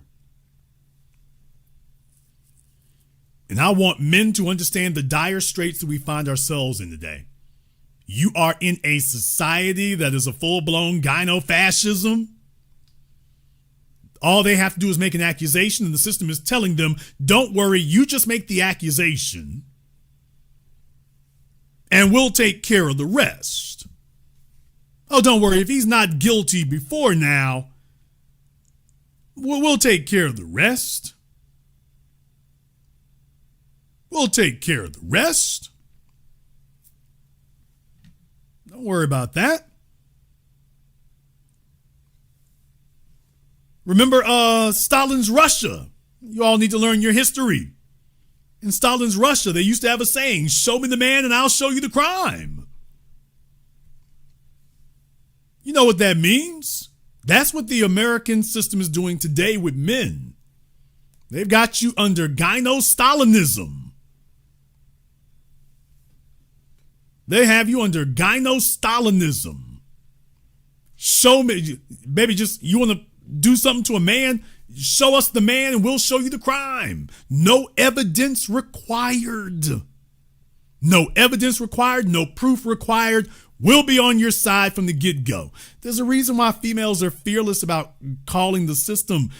Yeah, because they know that, well, the system's going to be on my side from the beginning. Whether it's welfare, food stamps, college tuition,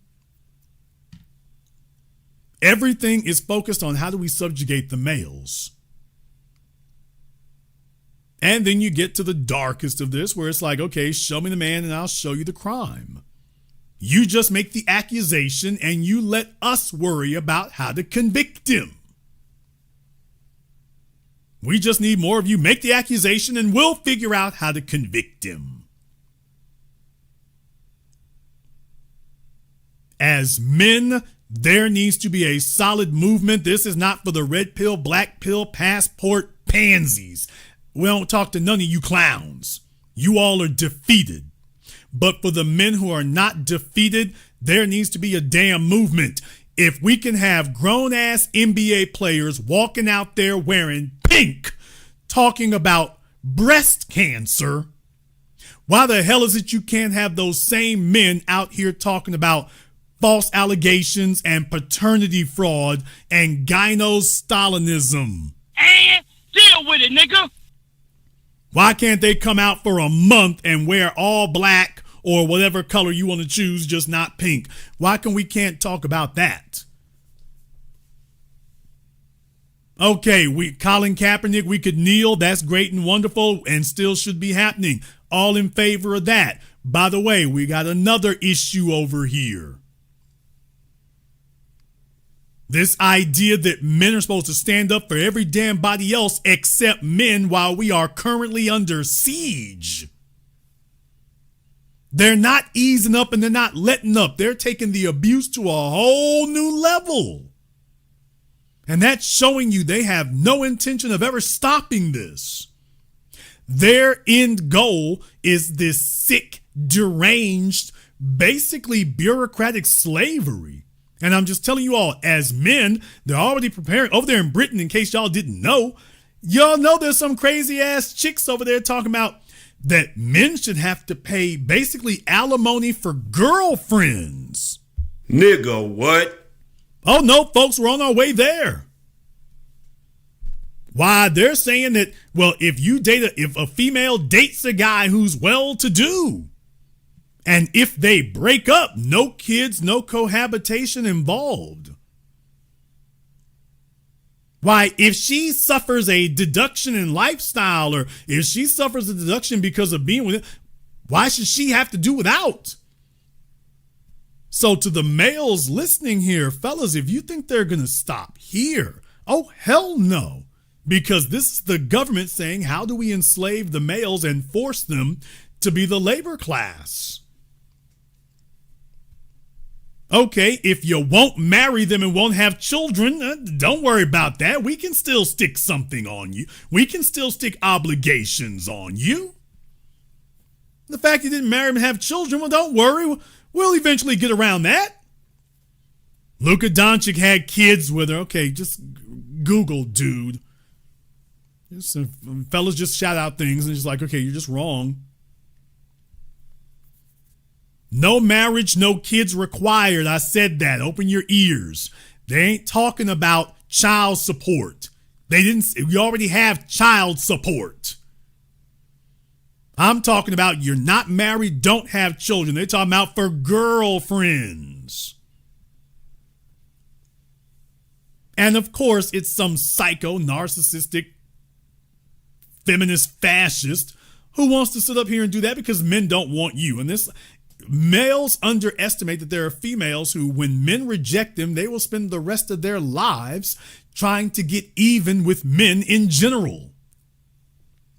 Fellas, please understand that this is where we're at. Women don't walk off into the sunset when they didn't get what they wanted. If you're a guy that they don't really want, she's okay letting you leave.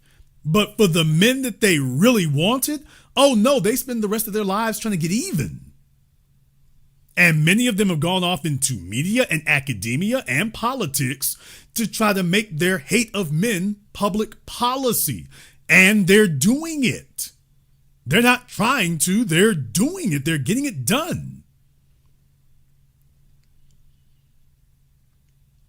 Now, if men can wear pink for breast cancer or ovarian cancer and you ain't even got ovaries,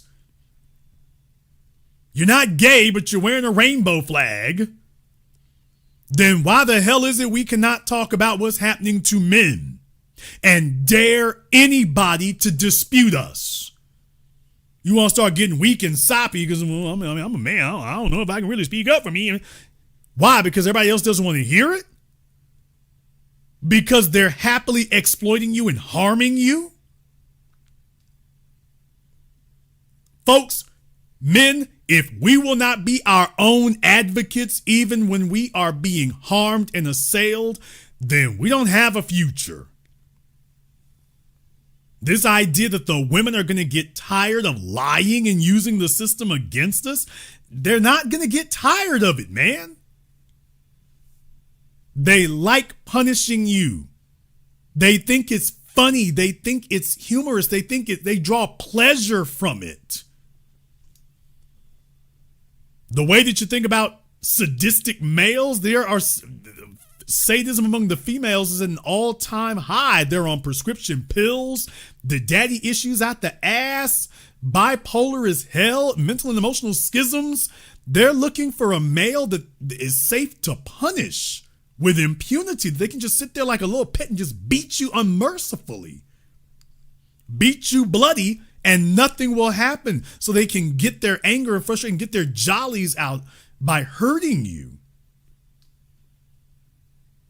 They draw a very clear, sick, derived pleasure from seeing men harmed. And if men will not speak up in their own interests and call these out, then we're done for.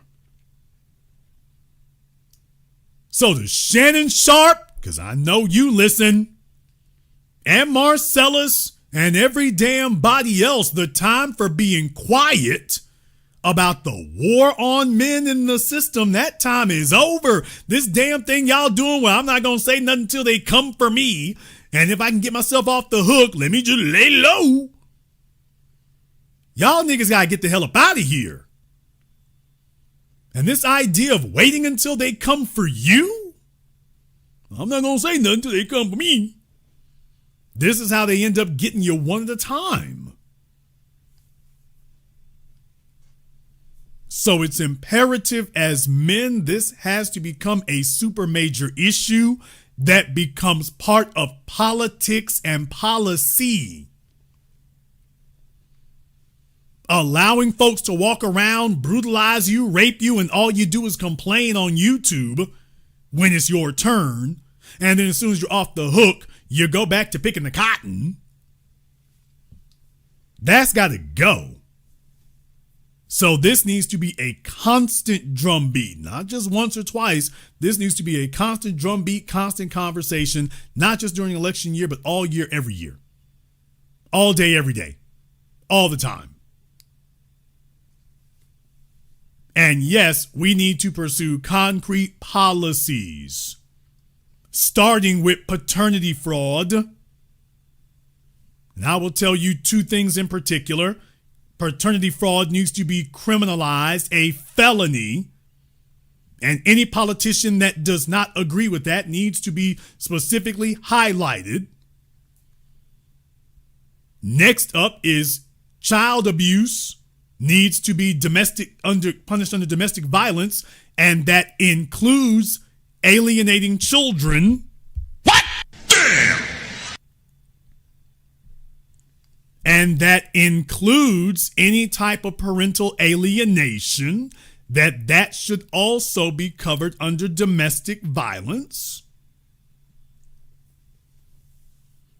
If they have been saying things to the children that would have a negative impact, that's domestic violence against the kids.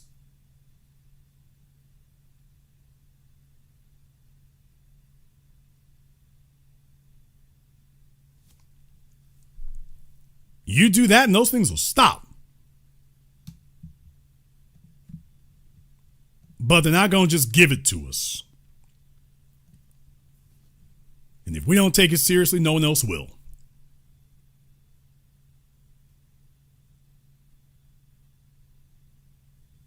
We're going to go ahead and wrap things up here tonight. This concludes this broadcast of The Business. I am your host, your brother, your humble servant, Mr. Jason Black. I'm ending this on a somber note. And until next time, my brothers and sisters from around the world, remember, fellas, remember,